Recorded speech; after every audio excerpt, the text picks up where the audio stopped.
The following is a live sports event on the Abernathy Sports Network. Thank you for tuning in to today's game, and a special thanks to our sponsors for making this broadcast possible.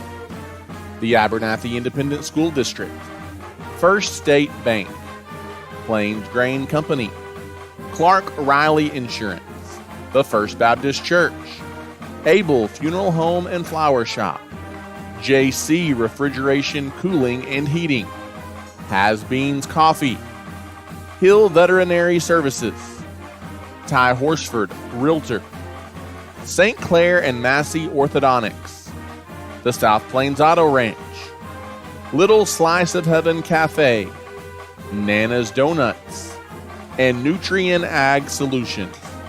To show your support of the Antelopes and Ladylopes and become a sponsor on our broadcast, contact us today at 806-773-4658.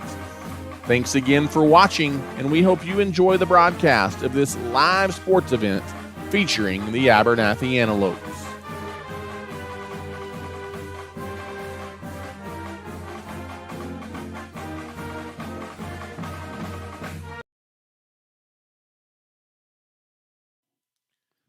And good afternoon, Abernathy, Texas, and good evening, fans of the Abernathy Antelopes and Ladylopes. Hopefully, you have your bellies full of turkey and dressing, and you had a great Thanksgiving holiday with your friends and family. But it's post-Thanksgiving football this afternoon from Amarillo's Dick Bivens Stadium as the Abernathy Antelopes have hit the road down I-27 to the north. And we've got the Class 3A Division II regional semifinals this afternoon. Just a gorgeous day for football. A huge crowd filing into Amarillo's Dick Bivens Stadium. Should be a fun one tonight, as you've got the Abernathy Antelopes, ranked 9th in the state according to Dave Campbell's Texas Football, set to take on the powerhouse in Class 3A Region 1, the Canadian Wildcats. Good afternoon, and thank you for joining us. Voice of the Antelopes, Ty Horsford with you tonight, high atop Dick Bivens Stadium here in Amarillo. Thrilled to be joined this afternoon by former Antelope himself and my brother, Tate Horsford, on the call this afternoon from Dick Bivens Stadium. And Tate, it's a perfect day for football. Not a cloud in the sky, a high temperature in the upper 60s today. And you're playing post-Thanksgiving football. That means you've had a pretty good season, and the Antelopes hope that it will continue past today. Yeah, you hit the nail on the head. That Friday after Thanksgiving ain't no better place to be. And a familiar matchup, it seems to be, in the past few years, as this is a rematch of the Regional Championship Showdown a couple years ago in 2019. And Antelope fans all remember how that one turned out. Still stings a little bit, but we're set up for another showdown today. The social media hashtag, if you will, this week in Abernathy has been hashtag redemption for the Antelopes that were a part of that 2019 ball club. Just one of the better games you've seen in quite some time. It was Canadian getting away with a 35-31 win over the Abernathy Antelopes. Canadian went on to, I believe, win the state championship that year as well. And so, Tate, you've got a team in Canadian. They're 8-3. It's been years since they've lost 3 games in the course of a season. But what I've said all season long, Canadian, until you beat them in postseason football, they are the team to beat. You've got a team in the Canadian Wildcats that are looking for their 8th consecutive regional championship here this season, and the Abernathy's trying to kind of put a dent in that dynasty, if you will. Yeah, we talk about November football. Well, Canadian is no stranger to December football, as they've become a staple in West Texas, and they hang around till the last weekend more times than not. And I will correct you on the 2019 season. And I just know this because Abernathy takes credit for beating up on Canadian enough that Canadian lost. Was it the next week? The following week to Gunner. But, a lot of folks around the area and even statewide really thought that Canadian Abernathy game was a was a state championship game in its own right. But yeah, you're right. Talk about this Canadian Wildcat teams. They are the champs until somebody proves that they can knock them off.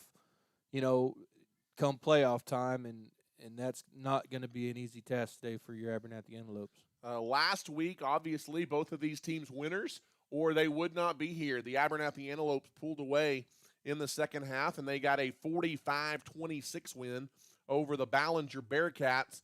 And Canadian had little trouble with the Sonora Broncos last Friday, as it was Canadian getting a 56-13 win over Sonora last Friday night to get to today's Class 3A regional semifinal contest. Is Canadian, the runner-up out of District 3A, Abernathy, the runner-up out of District 4 3A, entering the ball game here today. And the winner of today's game will advance to the Class 3A regional final. Next weekend, it will be a showdown with either Brady or Roosevelt for a regional championship. And so that's the prize these two teams are playing for this afternoon. And let's talk a little bit tonight about the Canadian Wildcats. And when you know Canadian, you know offense. They put up yards, they put up points, and they can do it in bunches. And Tate, it really seems like this Canadian team hitting their stride at the right time of the season. Throughout the course of the regular season, they've dealt with some key injuries at key positions, and they've suffered a couple of losses as a result of that. Folks in Canadian, they're not really used to losing much of anything, and they are 8-3 on the season as Childress beat them, along with Bushland and Tulia, actually all handing Canadian losses. But again, they're getting healthy at the right time of the year, are the Canadian Wildcats. For the Wildcats, the most important place they've gotten healthy is at the running back position. As they have got a standout running back, Tate, just playing his 7th game of the year tonight. But Luke Flowers, he is an absolute hoss in that Canadian backfield. Flowers averaging 146 yards on the ground per contest. And the stat that jumps out at me, over 7 yards a carry for Flowers, as he is just a tough man to bring down. Last week against Sonora, he ran for 165 yards and 2 touchdowns. And my guess is he probably didn't play much, if any, of the second half in that ball game, as that one was well in hand by the break. But first and foremost, you're going to see a strong running game today from the Wildcats. Yeah, and when you think about Canadian football, years past, you really think about, spreading the defense out and throwing the ball around the yard. And, that is the case. But, outside the quarterback, I think you can say that running back position with Flowers is the most important position on the field. He'll be involved in the run game, in the passing game, whether it's receiving or blocking. So I think we'll be calling his name quite a bit tonight. Very important for the Antelopes to slow him down as well as possible. And like you said, Canadian will spread it out. They'll dip and dunk you to death. They'll throw it all over the field and try and let their athletes make plays in space. Junior receiver Trace Mitchell. I remember that name, Tate, from that 2019 contest. He is a senior. He's a favorite target of the Canadian quarterback, Cavalier, went blank on his first name, but Cavalier, the quarterback, averaging over 40 receiving yards as Mitchell per contest to lead the team. They typically spread it around, like you said, and throw it around pretty good. What makes Canadian so dangerous is the fact that they can beat you on the ground and they can beat you through the air. A very dual-threat offense, probably the best dual-threat offense that Abernathy has seen this year. Is you've got Cameron Cavalier, that quarterback. He's averaging 170 yards through the air, Tate. He's tossed 20 touchdown passes and only 5 picks. So pretty good accuracy from Cavalier. So whether it's through the air or on the ground, Canadian capable of beating you both ways. Yeah, no doubt about it. And I know you'll get to Abernathy, and any article you've read, pregame is going to be talking about these two high-powered offenses. And and they're very similar in the way they like to spread it around and get it to the playmakers on the outside. And it'll be interesting to see how it plays out. And a game like this, that has shootout written all over it, could be which defense can come up and make a stop in a big situation, and they may determine the outcome of the game. Well, I'll tell you what, not that there's many of them, but if Canadian does have a weakness, it is definitely on the defensive side of the ball, as Canadian not quite as dominant this year on defense as they have been in years past. As a unit, the Wildcats giving up almost 26 points per game. And Tate, there's been 4 occasions this year that they've given up at least 34 points. So Canadian, they have given up points, and you feel like Abernathy, with the offensive threat that they have, will be able to do some things on offense today against a Canadian defense that's been suspect at times. But yeah, you're just going to have to, like you said, and we'll talk about it in keys to the game in a little bit, but it may be what defense steps up and makes a play. Let's switch gears a little bit and talk about the Abernathy Antelopes this afternoon. Their lone loss of the season, Tate, to a team that's still playing in a possible potential rematch next week if you get past this one here today. It was to the Roosevelt Eagles, 58-56. And Tate, you were with me at that ball game, just a wild shootout in Acuff on that Friday night. Other than that game, though, Tate, Abernathy, they've really relatively unfazed, have scooted through their non-district and district schedule with mostly lopsided wins. Antelopes have been constant offensive machine, averaging 43 points per contest and almost 400 yards of offense. Tate, we talk about how good the Canadian offense is. The Abernathy offense is equally as potent. Yeah, and then we all know the names that you're going to hear tonight. You're going to, get a heavy dose of Jess Hull and Anthony White and Luke Houston, and no secret what they're going to want to try to do, and we're going to get the chance to see that offense here in about 5 minutes as Abernathy's elected to receive the ball. But yeah, with Malachi coming back from injury a couple weeks ago, what a big boost that is. I believe he ran for right around 130, 140 last week. To have him back in your lineup, an experienced running back.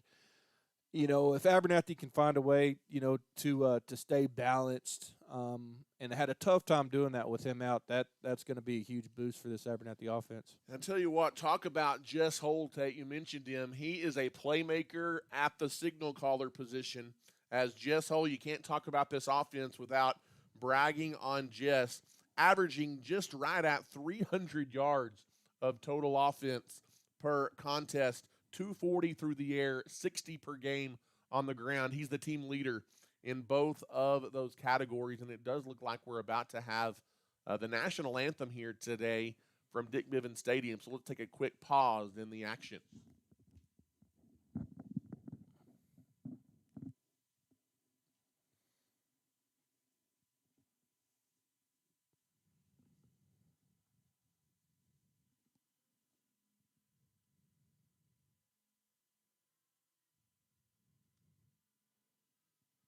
Regardless of the type of personal or business insurance needs that you have, your first call needs to be to Clark Riley Insurance in Abernathy. With over 30 years of experience, our friendly staff is ready to serve you. Stop by and see us on the West Service Road in Abernathy, or give us a call today at 806-298-2591. Whether it's home insurance, auto insurance, or anything in between, we've got you covered at Clark Riley Insurance in Abernathy. We want to wish the Lopes and Lady Lopes the best of luck this season.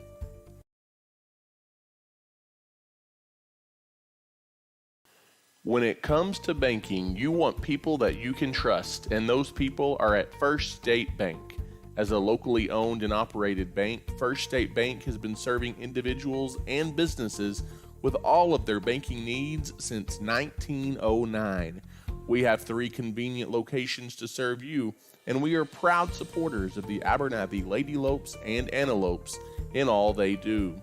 If we can serve you in any way, come by and see us at 402 9th Street in Abernathy, or give us a call at 806-298-2556. At First State Bank, we are your full-service bank. And once again, welcome back here to Dick Bivens Stadium in Amarillo. Had to take a quick time out there due to the national anthem, and Tate, we're just about ready for football this afternoon, and we kind of mentioned it, but key to the game today, as good as both of these offenses are, it may be which defense can make the most plays this afternoon to give yourself an edge, because my gut tells me we may see a lot of points put on the board on this Dick Bivens turf this afternoon. Yeah, and this Abernathy team, or Canadian team for that matter, isn't really a stranger to shootouts. There's been a bunch of high-scoring games this year with these two teams, and we may see the same thing, but a crucial stop here and there, a turnover, something like that could totally turn the tide and ultimately decide this game. Abernathy wearing their all-white uniforms tonight. White tops, white bottoms, trimmed in maroon. Canadian in the all-black. Abernathy, Tate, as you mentioned a moment ago, they won the opening toss tonight, and they want to get this offensive show started first. The Antelopes will receive, and they'll run it back left to right as we just finish up our pregame show, brought to you by Clark O'Reilly Insurance, and we're underway in the Class 3A regional semifinal. Antelopes running it back from the 10-yard line. It's Ethan Paez. He gets around the edge, hurdles a Canadian defender, and gets out across the 30-yard line. Won't be bad starting field position for the Abernathy Antelopes as they get things started. Again, number 5, the Antelope signal caller, averaging 300 yards of total offense per game. Jess Hole leading the Antelopes onto the field as we get ready to get started here this afternoon, Tate. And I think it's important in a game like this, you really come out and you set the tone. You want a nice, crisp opening drive here. As in the shotgun is Hole. You've got those talented receivers spread out all over the field for the Antelopes. Hole in the shotgun, but he hands it underneath, and Canadian, a big-time push on that defensive front. They make the tackle quickly, and it's a loss on, well, actually maybe a no gain. May have gotten back to the line of scrimmage. That, believe, was Malachi Reyes getting the touch there. It'll be second down for the Antelopes. Yeah, defensive front for Canadian not full at all with great pursuit on first play. Again in the gun. Empty backfield, rolling to his left, looking to throw over the middle. Hole had a receiver, Tate, but not able to hang on as Luke Houston at the 37-yard line, and it will quickly be a third down and long coming up here for the Antelopes. As Abernathy definitely not wanting to go 3 and out on this opening possession of the afternoon. You got 2 receivers spread to the near side, 1 across the way on that Antelope sideline. Again, just in the shotgun. Hole's going to take the snap, fakes the handoff to Reyes, swings it to the near side, and through the hands of the intended receiver, it was Anthony White. I think he was going to think about making a play before he secured the football, and Tate, Abernathy, a quick 3 and out to begin this football game. Yeah, exactly the start you wanted if you're the Canadian defense. Got great pressure on Jess on that play and had to get rid of the ball quick to Anthony on that slip screen. And like you said, 3 and out, 40-second drive. Jess hold a punt, and it skimmers out of bounds. That's going to be great starting field position for the Canadian Wildcats here for their opening drive, taking over just inside their own 45-yard line, as it will be their quarterback, number 4, Cameron Cavalier, who leads the Wildcat offense onto the field. And Tate, Canadians defense gets the first stop today. Let's see if the Antelopes can follow suit. A big opening drive coming up here for the Canadian Wildcats. Yeah, and, great start and field position on their own. Right around the 43-yard line. We'll see what they can do with it. As Cavalier is going to be in the shotgun for Canadian, takes the snap, tosses to the near side, a patient run up the middle, getting out across the 45 to the 48-yard line as Jackson Hole comes up to make the stop. Canadian no huddle to the line of scrimmage. Cavalier looking to throw for the first time, wide open on the far sideline. The receiver upended right at the first down marker.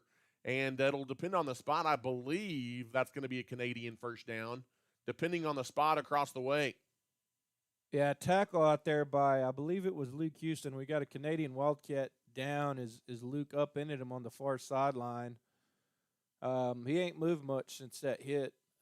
No, he kind of went airborne a little bit right at that first down marker. And that was the receiver. And take these gold numbers on the black jerseys from way up here where we are at. A little difficult to read on the Canadian Wildcat side of things.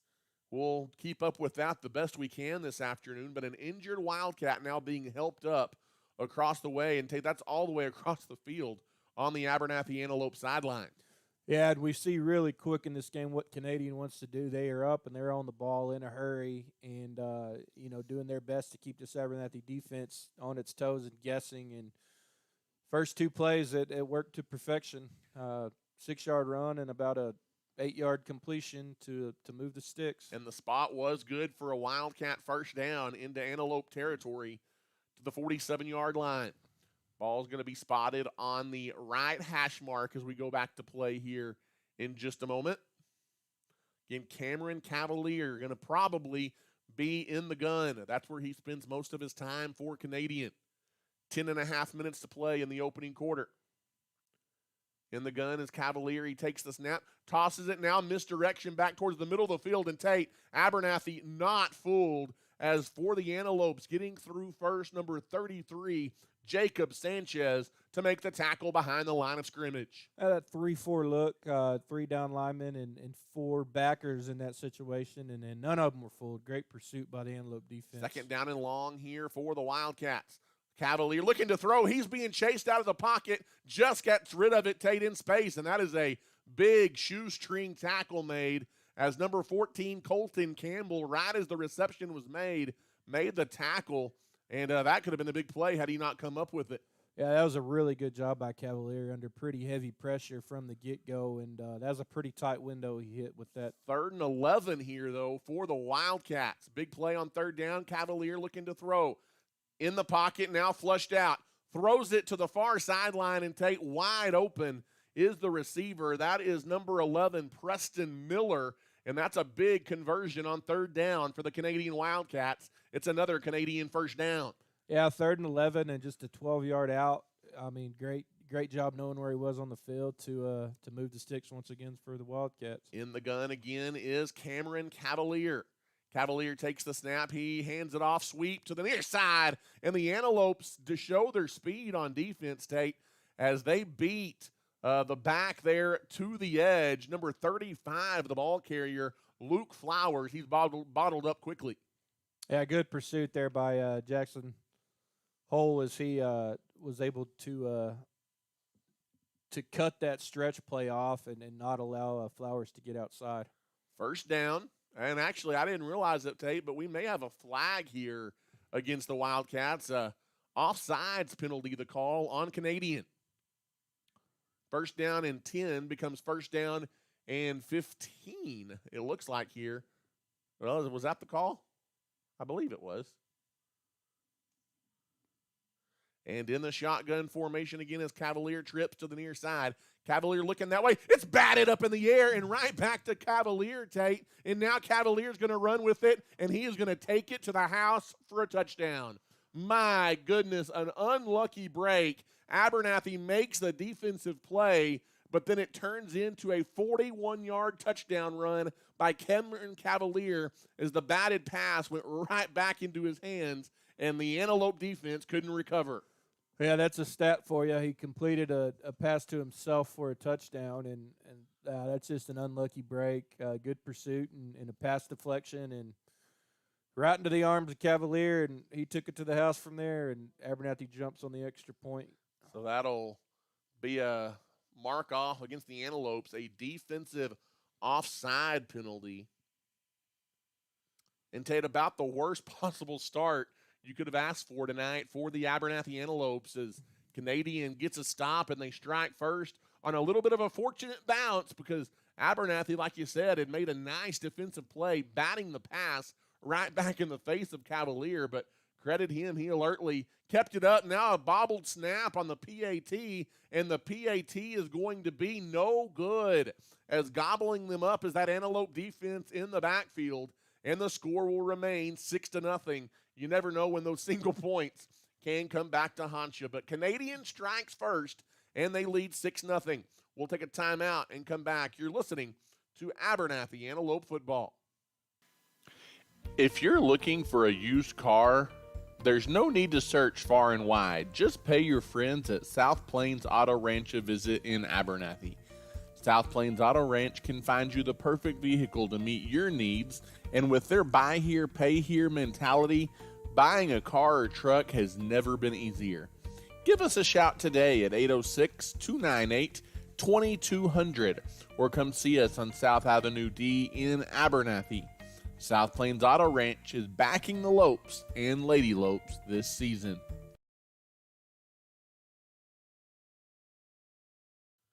And once again, welcome back here to Dick Bivens Stadium in Amarillo, Texas. Ty Horsford alongside Tate Horsford with you, and it's the Canadian Wildcats who strike first on a 41-yard Cameron Cavalier, really kind of a pass that he completes to himself after the Antelope deflection, and he takes it 41 yards for the touchdown.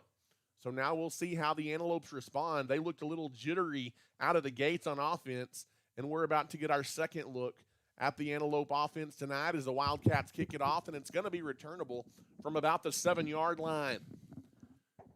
Taking it up the middle, Ethan Paez, and as he tries to break out towards the left, gets across the 20-yard line to about the 23, and that is where the drive will start for the Abernathy Antelopes. And really feel like this is an important drive, Tate. We've said that about every one of them so far, but if you're the Abernathy Antelopes, you showed some jitters there on your opening drive, a couple of just uncharacteristic mistakes, and now you've got to settle down and play some football, and you can't afford to dig yourself a hole against these guys. No, definitely not a team you want to have to try to play from behind on. Crucial that the Antelopes move the sticks a couple times, at least to get some confidence. In the shotgun is Hole. He hands it off to Malachi Reyes, and Reyes pushing through out across the 25-yard line to the 27 before he's knocked off his horse by a couple of Canadian Wildcat defenders, a gain of about 5 yards on first down. Good and to see Malachi. Second down. Really good to see Malachi back, and a good hard run there as he, after contact, got 2 or 3 more. In the gun, 2 receiver set to the near side. Rolling this way is Hole. Throws it over the middle. He's got a receiver. It is Anthony White, Tate, across the 30 to the 34-yard line, and that's going to be good for an Antelope first down, I believe. Well, looks like it's third and very short here. Thought he might have picked up a first down there, but third down and short coming up for the Antelopes. In the shotgun is Jess. They quickly get to the line and then pause to look over to the sideline. 3 receivers to the far side, 1 to the near side here for the Lopes. In the shotgun is the Antelope QB, Jess. He takes the snap. He's going to keep it himself, and Jess Hole is in trouble, and he is gobbled up in the backfield for a loss as Canadian knew what was coming, and they make the defensive play. Yeah, I didn't fool anybody on that side of the ball. 3 or 4 Wildcats in heavy pursuit of Jess, and even with his speed, he was unable to get the corner, and huge loss on the play, which is going to force another 3 and out and another punt for Abernathy. Not a good start for the Antelopes. Back-to-back 3 and outs forced by this Canadian defense. And now a kind of suspect snap almost blocked the punt, but Hole does get it away, and it's fair caught right at midfield. And Tate, right now, Canadian living in Antelope territory to begin this ball game. It's going to be another short field for the Wildcats, putting that Antelope defense back against the wall. Yeah, we talked a little bit in pregame about, these defenses being able to make key stops, and I feel like this is a big one for Abernathy to try to avoid going down 2 possessions still early in the first quarter. 7:01 left to play here in the first quarter. 6-0, the Canadian Wildcats out to the early lead. In the shotgun is Cavalier. He takes the snap, delayed handoff underneath, and trying to get free is Flowers, Tate, but a nice defensive play made across the way. I believe that was number 33 for the Abernathy Antelopes. That's Jacob Sanchez, another nice defensive play. Yeah, great pursuit there by Jacob, not allowing the Flowers to get outside. 2nd and long. In the gun again is Cavalier. looks to the near side. It's a screen pass behind the line of scrimmage, trying to stretch it to the edge, and the Antelope defense does a decent job stretching with him. Turning it up the field there was number 24 for the Wildcats, Matt McClanahan. A late flag after the play, and I believe this is going to go against Abernathy, and it's going to be a 15-yarder. Is it a personal foul? If I saw that right. And that's a killer at any part of the game. But right here, you're going to go from 3rd and 4, and if that does end up being the call, you just can't make that type of play in a game like this. Let's check the penalty.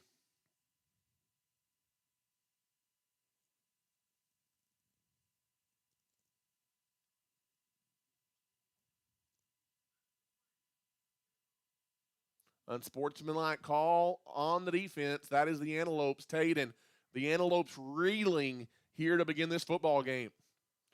Just kind of got out of their heads a little bit there, make a not very smart play, like you said, and all of a sudden you give new life to this Canadian offense, and they don't need much of that. Inside the 30, down to the 27-yard line. That's a frustrating penalty for the Antelopes. Cameron Cavalier is in the shotgun.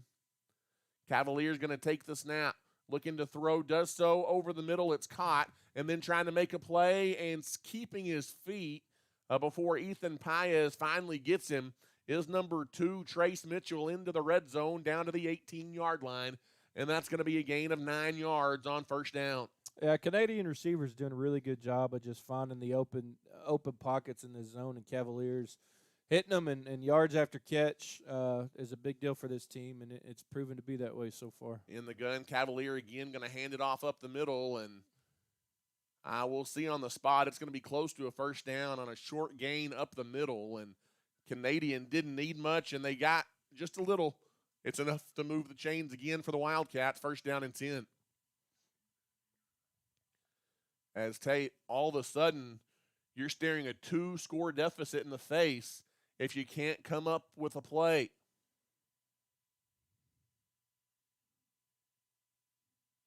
Looking to throw, Cavalier over the middle, wide open in space, down to the 5-yard line again, and the Antelopes no answer. Number 15, Baldo Garcia, the recipient there, and it's first down and goal for the Canadian Wildcats. Inside the 10, down to the 5. Yeah, just no answer for this Canadian passing attack so far for Abernathy. Let's see if they can bow their necks a little bit and maybe force Canadian to a field goal on first and goal. In the shotgun again is Cavalier, takes the snap, hands it off up the middle, and there's a nice defensive push at the line of scrimmage by Abernathy. Number 89, Landry Miller, in the big thick of things there to get the stop at the line of scrimmage. It'll be second down and goal coming up for the Canadian Wildcats. So we go inside of 5 minutes to play here in the first quarter from Amarillo's Dick Bivens Stadium. Cavalier in the shotgun. Takes the snap, looking to throw. Empty backfield. Now swings it out to the right. Still looking. Good coverage downfield. Tate and Cavalier going to be dropped behind the line of scrimmage as he tried to extend that play. That is good pursuit there on the Antelopes. Jackson Wiley chasing down the Canadian quarterback. And there was a flag on the play, and I think that's going to go against the Wildcats. It's in the area of holding maybe against Canadian here.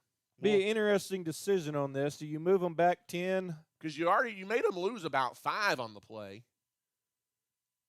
And it was offsides. That's you take the 5 yards and the free down, I would think. Yeah, no doubt. Decline the penalty and brings it to third and goal. And no better time for a huge stop here for the Antelopes. And don't know what kind of special teams unit Canadian has. I don't know if this is 4-down territory or what, but third down and goal from the 10. In the shotgun is Cavalier. Again, looking to throw. Looking now, dancing, rolling to the near side. Still looking, good coverage down the field for the Antelopes. Cavalier going to be tripped up at about the 7-yard line. And that is good coverage down the field for the Antelopes in the secondary. And a really good open field tackle there by Colton Campbell, because it really looked like Cavalier was about to cut up the field, and there wasn't much between him and the goal line other than Colton Campbell, and a great tackle there to hold him to a field goal attempt anyway. A 21-yard try here, trying to give Canadian a 9-point lead as the 21-yard field goal, it's bobbled, it's up, and it's no good. And Tate, the Antelope defense holds, and that starts with a bobbled exchange as the placeholder trying to get it down for Aiden Dickinson, and he never got away a clean kick. Yeah, a couple of miscues by the Canadian special teams has turned out to be a big point of emphasis in this first quarter, and that's a big time stop for Abernathy. That the way that drive started, you were kind of staring 13 or 14 nothing right in the face, and was able to make a couple plays and get off the field. If Abernathy goes down and scores here, circle that one. First down and 10 as the Antelopes take over on downs from the 20. In the shotgun is Jess. Hull's going to take the snap. It's going to be a design keeper, and he is going to be wrapped up at the line of scrimmage. Canadian all over it. And Tate, we talked about the Canadian defense being suspect as Dwayne Moran makes the stop there. They have not looked suspect so far today. No, doing a really good job staying home and following their keys, and they seem to be everywhere that Jess is whenever he tries to do something with his feet. In the shotgun again is Hull. 3 receivers set to the far side, empty backfield. Hull looking to throw. He's being chased. He throws it. That is interference. I don't know how you don't call pass interference. The catch is made anyway near midfield by Sean Rodriguez. Tate, that defender for Canadian had a hold of his jersey, but Rodriguez fights through it, and that's a gain of 33 yards. And finally, a South Plains Auto Ranch first down. A big-time catch there by Rodriguez. His ball might have been a tad underthrown, but he just made an athletic play to go over the top of the defender and get him out of the hole there. In the shotgun, maybe that's what kickstarts this Antelope offense. Handoff goes up the middle. I believe that's Malachi Reyes pushing down to the 46-yard line in a gain of 3 on first down. You'll take that. It'll be 2nd and 7 for the Antelopes. Yeah, I think Malachi knows the importance of getting north and south against this defense. Is they're pretty fast on the perimeter, and the Antelopes having a tough time getting outside on any particular play.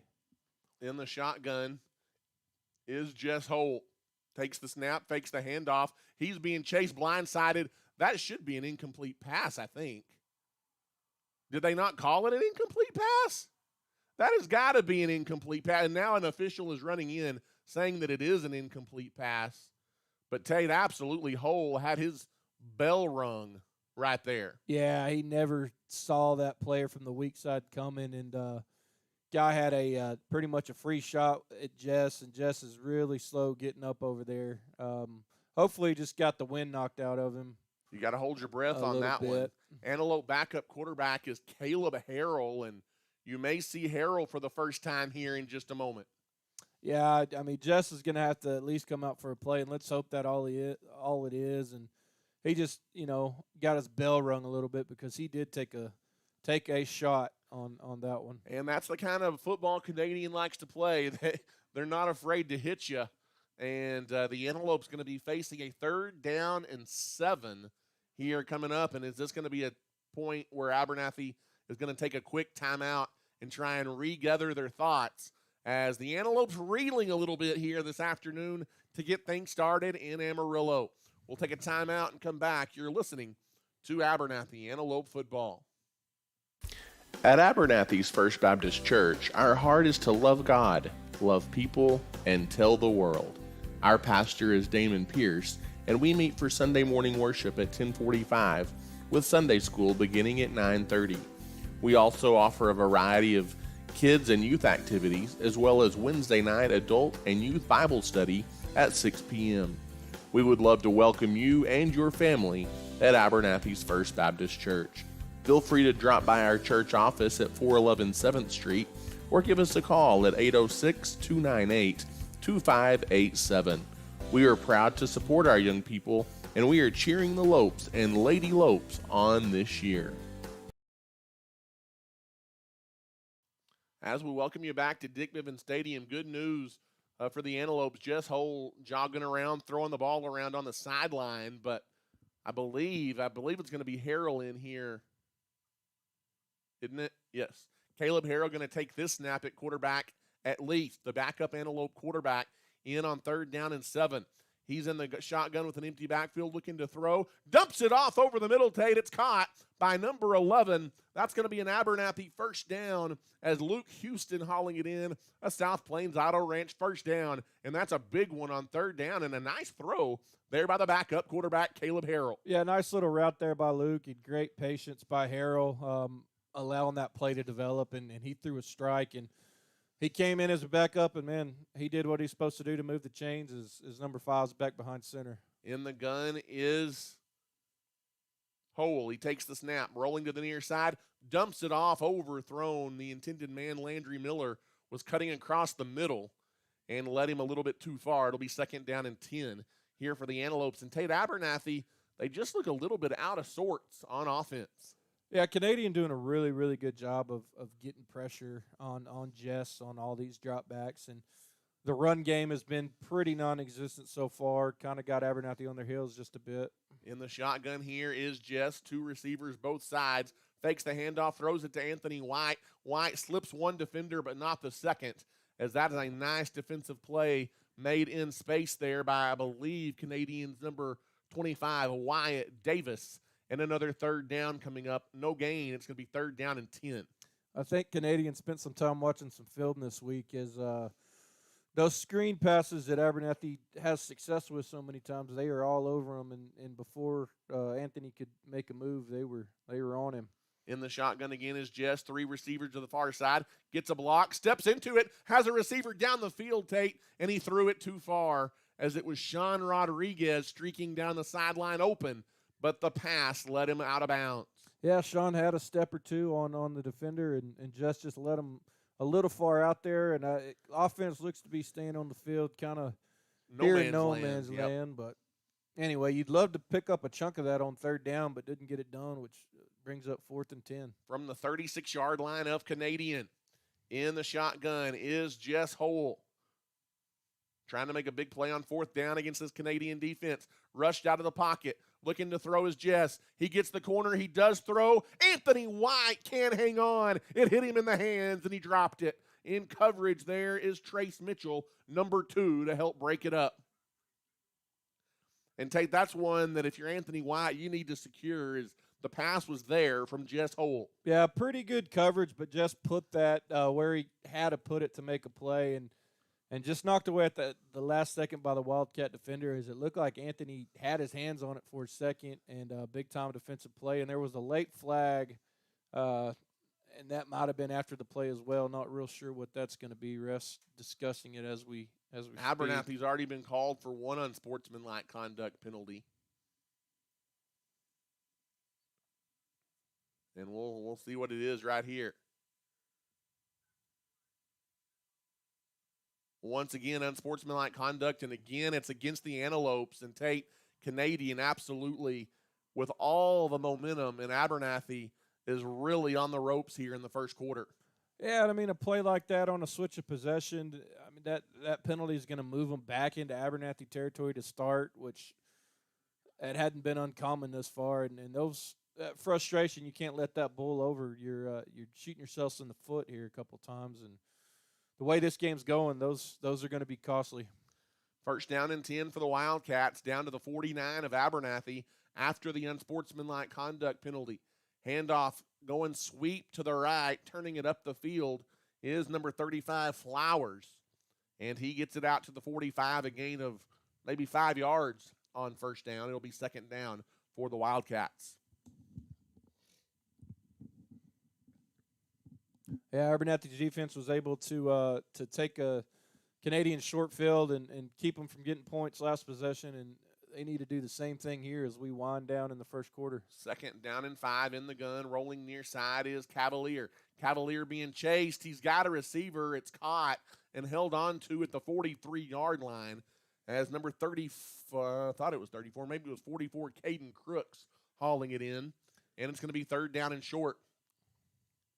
A gain of about 3 brings up third down and 2 here for the Wildcats. Another big play on third down here, Tate, as if you can get a stop, Canadian would elect to try and pin you deep. Yeah, look for the Antelopes to try to disguise something and get some pressure on Cavalier and get some guys in the backfield. That's going to wrap up the first quarter. So we'll see you in a bit. A fast-moving first quarter, and Canadian leads it 6-0 after 12 minutes, and we'll take a timeout. You're listening to Abernathy Antelope Football. Abel Funeral Home and Flower Shop has been serving the Abernathy community since 1991. Todd and his team offers full-service funeral planning with love and compassion, while Carly and the crew at the flower shop can meet all of your needs, from flowers to gifts to registries. Abel Funeral Home and Flower Shop is locally owned and is a staple in the Abernathy community. Give us a call today to see how we can serve you. We are proud supporters of our Antelopes and Ladylopes, and we wish them the best of luck this season. And once again, good evening, or good afternoon, rather, from Dick Bivens Stadium in Amarillo. Voice of the Antelopes, Ty Horsford, back with you alongside Tate Horsford. And Tate, really, it's the first quarter. You felt like the Antelopes get dominated, but yet they only trail 6-0 as we get ready to start the second frame today. Yeah, we talked pregame a little bit about these high-powered offenses, and outside kind of I don't know if I'd call it a fluke play or whatever it was, but Canadian scores on deflection, quarterback catches his own pass and takes it to the house. And outside of that, it's really been a story of the defenses. So we'll see if that continues. 3rd and short here to open the second quarter. Bunch formation. Handoff goes up the middle, and Tate really just trying to power it for a first down is Canadian, and they're going to do just that inside the 40, down to the 37 and a gain of 5. Yeah, nothing special about that. I think Abernathy knew what was coming with that and couldn't stop it. Formation, and he needed 2, and I think he got about 3 and to move the 6 for Canadian. First down and 10 for the Wildcats, and they've got a fresh set of downs at the 37-yard line. In the shotgun is Cameron Cavalier. He takes the snap, tosses to the near side. We've seen that play several times today from Canadian, and that's the time it's worked the best. Looked like the Antelope defense was there, but getting free is Flowers down to the 26-yard line, and another first down and a gain of 12. They hurry it to the line as Canadian wasting no time. Screen pass to the near side. It's caught, and then nice defensive play in space made there by Anthony White. And a little bit of extracurricular after that play as well. No flag, though. And it's going to be no gain. 2nd down and 10 coming up for Canadian. Yeah, 15 yards down the field was offensive lineman number 63 with some extra stuff, but no flag. That was 63 for Canadian. In the gun, now rolling left. Looking to throw, now being chased out of the pocket, and keeping it is Cavalier. Tate, he pushes down close to the 20-yard line. The Antelope defense trying to keep Cavalier in front of them, and another big 3rd down, probably 2-down territory here for Canadian. 3rd down and about a long 2, maybe a short 3. Yeah, the way that Canadian special teams look so far, I think that you're exactly right. I think they've had 2 downs here to get 3 yards, and if there was a time for Abernathy to make another defensive stop, here we are. 10-15 left to play in the first half. 6-0, Canadian our score. From the 19-yard line, 3rd down and 3 coming up here for the Wildcats. They're going to line it up in a power formation. Handoff going up the middle, Tate, and it's just going to be another power rush for another Wildcat first down. Inside the 15 to the 12. Again, Luke Flowers, the ball carrier, for a Wildcat first down, and they're knocking on the door trying to add to a 6-point lead. As now they're going to spread it back out. Cavalier is in the shotgun. There's the snap. Hands it off again to the middle of the field, Tate, and Abernathy trips him up just as Flowers crosses the 10 down to the 9.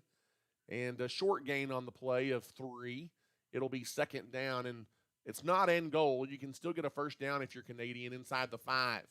In the shotgun again quickly. Cavalier again hands it off up the middle, as that might be a hold as a flag comes in from the backfield. Yeah, in the area of a hold, and, man, would that be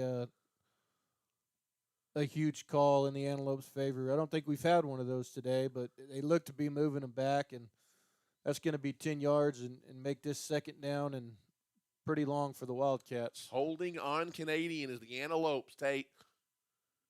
Trying to keep this at a one-score game and allow their offense to find some kind of rhythm. That's a penalty on Canadian. Again, a 10-yard mark-off. Puts it all the way back to the 17.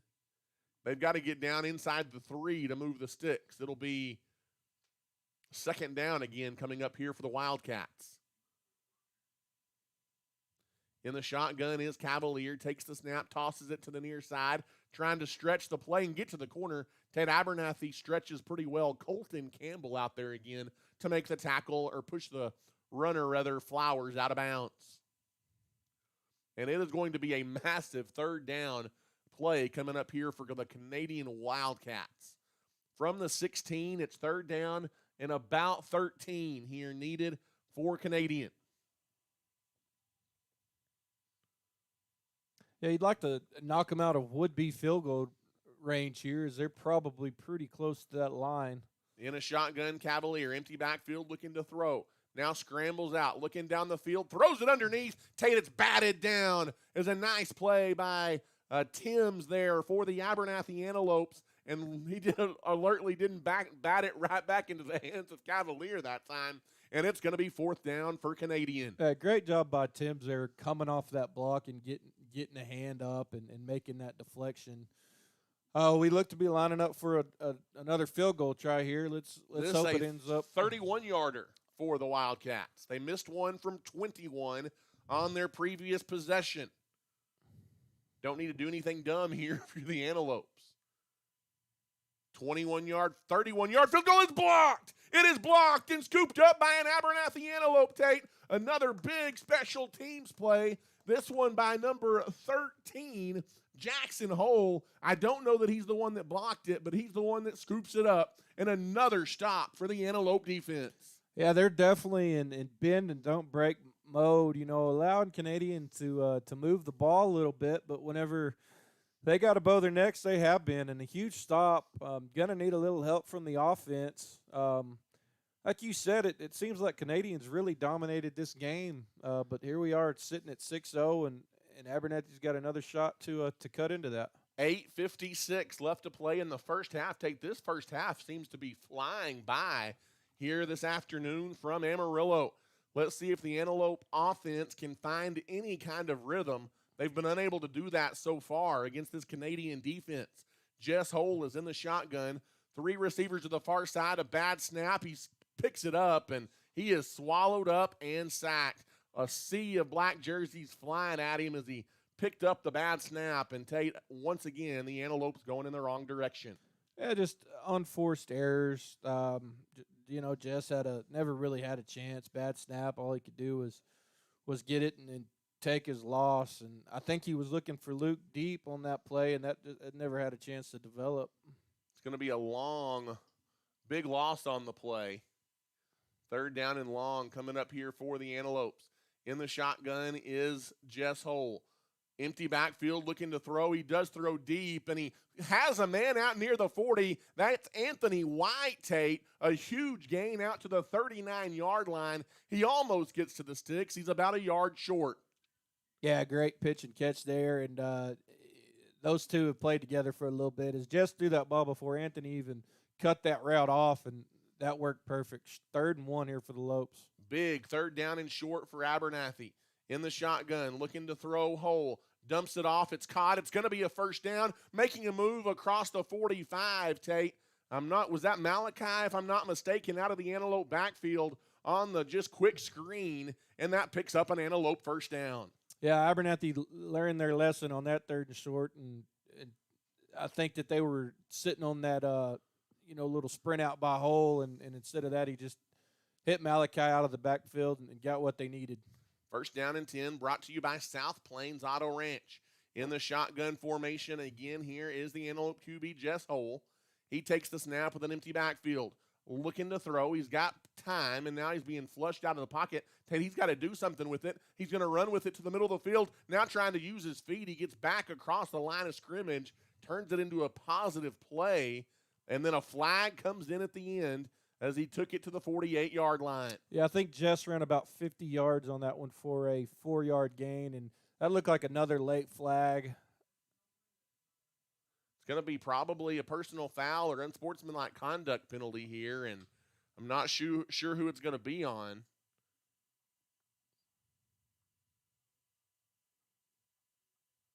Abernathy's already been called for 2 unsportsmanlike conduct fouls today, and they're talking about this one at the 47-yard line. This would be another costly one if it's on Abernathy tape.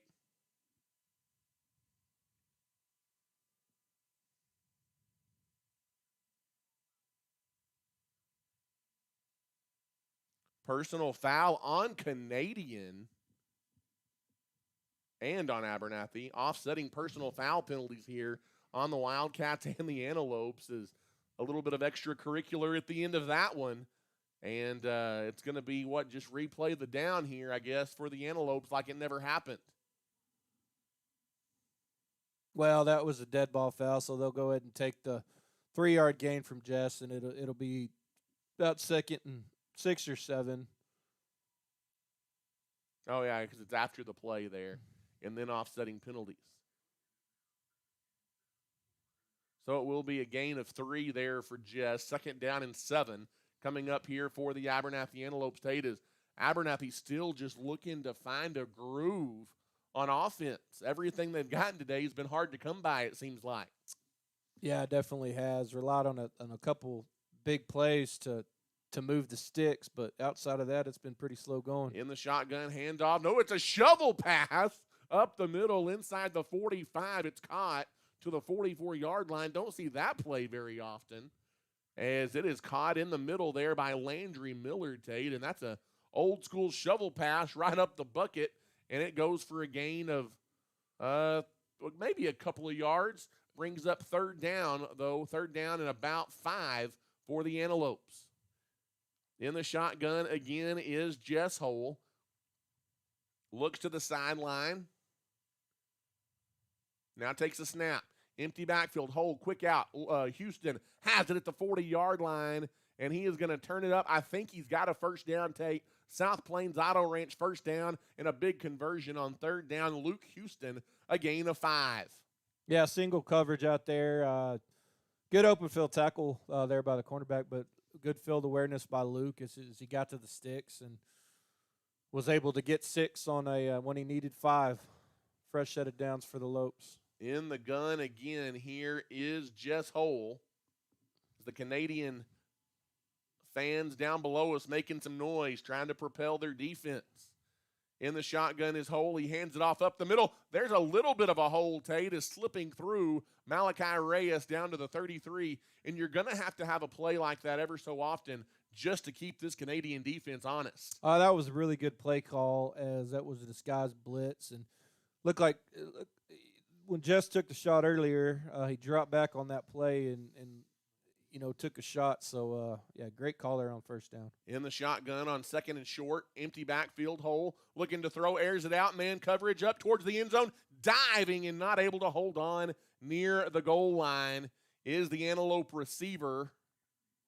That is Anthony White trying to make a play for the Antelopes, and it is going to be 3rd down. And Tate, those are the plays that Abernathy's made a living on this season, and they've dialed up a couple of big plays, but for the most part, Canadian has played pretty airtight defense. Yeah, and a really good throw there by Jess is a very tough catch, but Anthony once again had his hands on it, and in a game like this, those are plays you're going to have to figure out a way to convert. 3rd down and a couple here.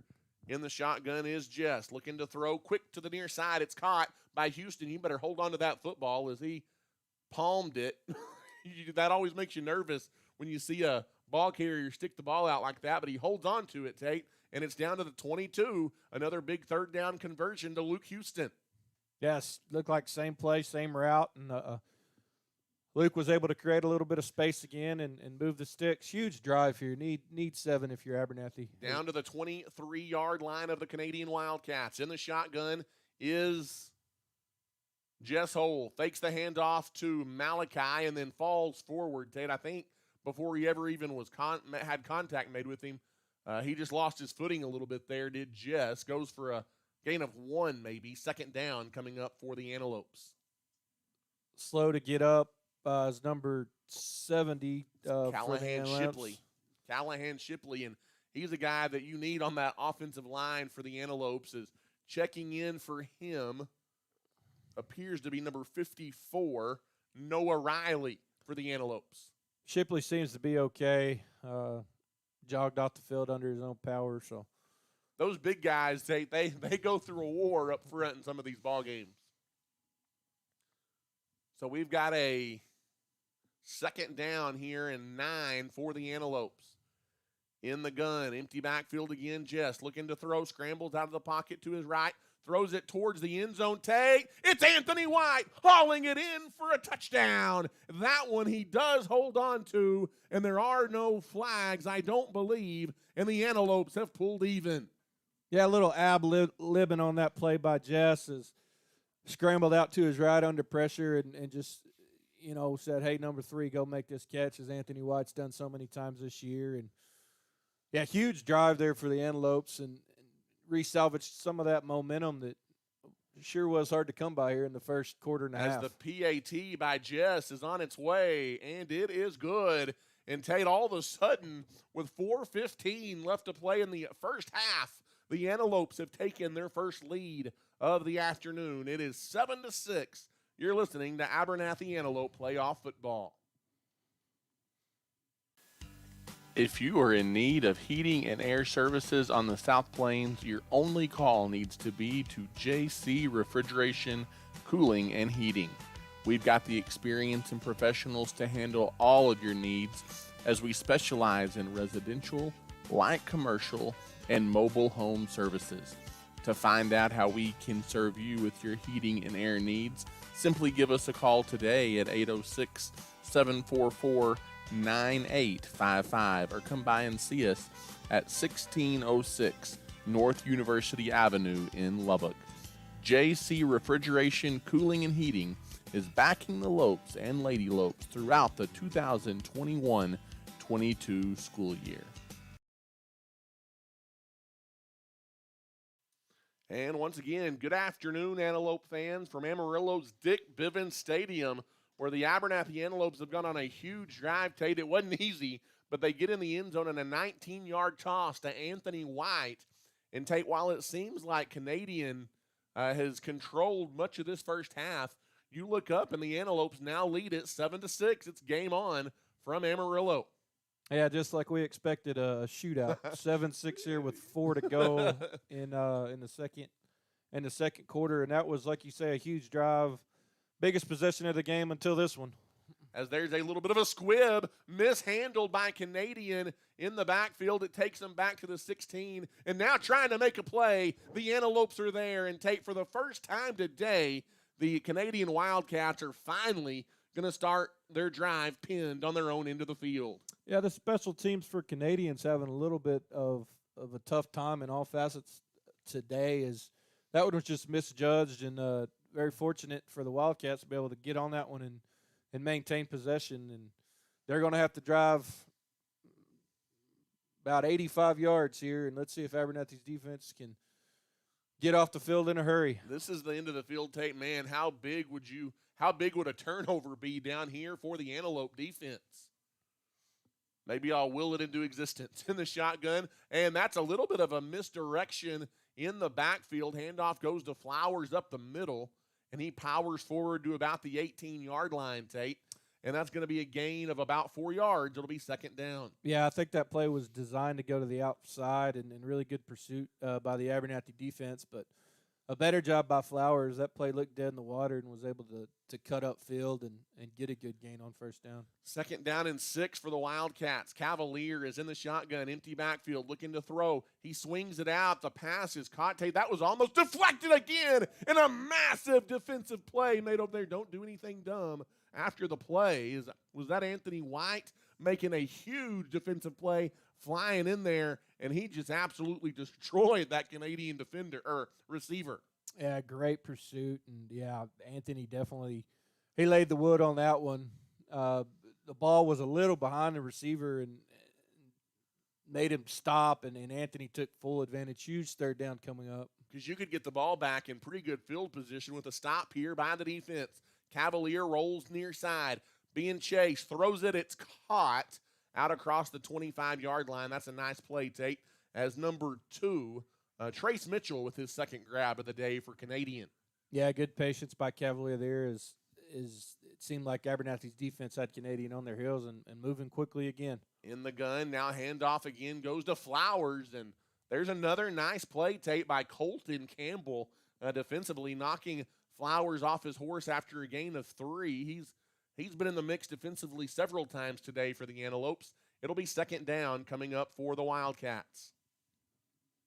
They get it out to the 33-yard line. We move inside of 2:30, Tate, to play here in the first half. In the shotgun, rolling near side Cavalier. And he's looking to throw, and Tate, there is absolutely nothing open downfield. One thing the Antelope defense has done great today, great job at, is they are covering well down the field.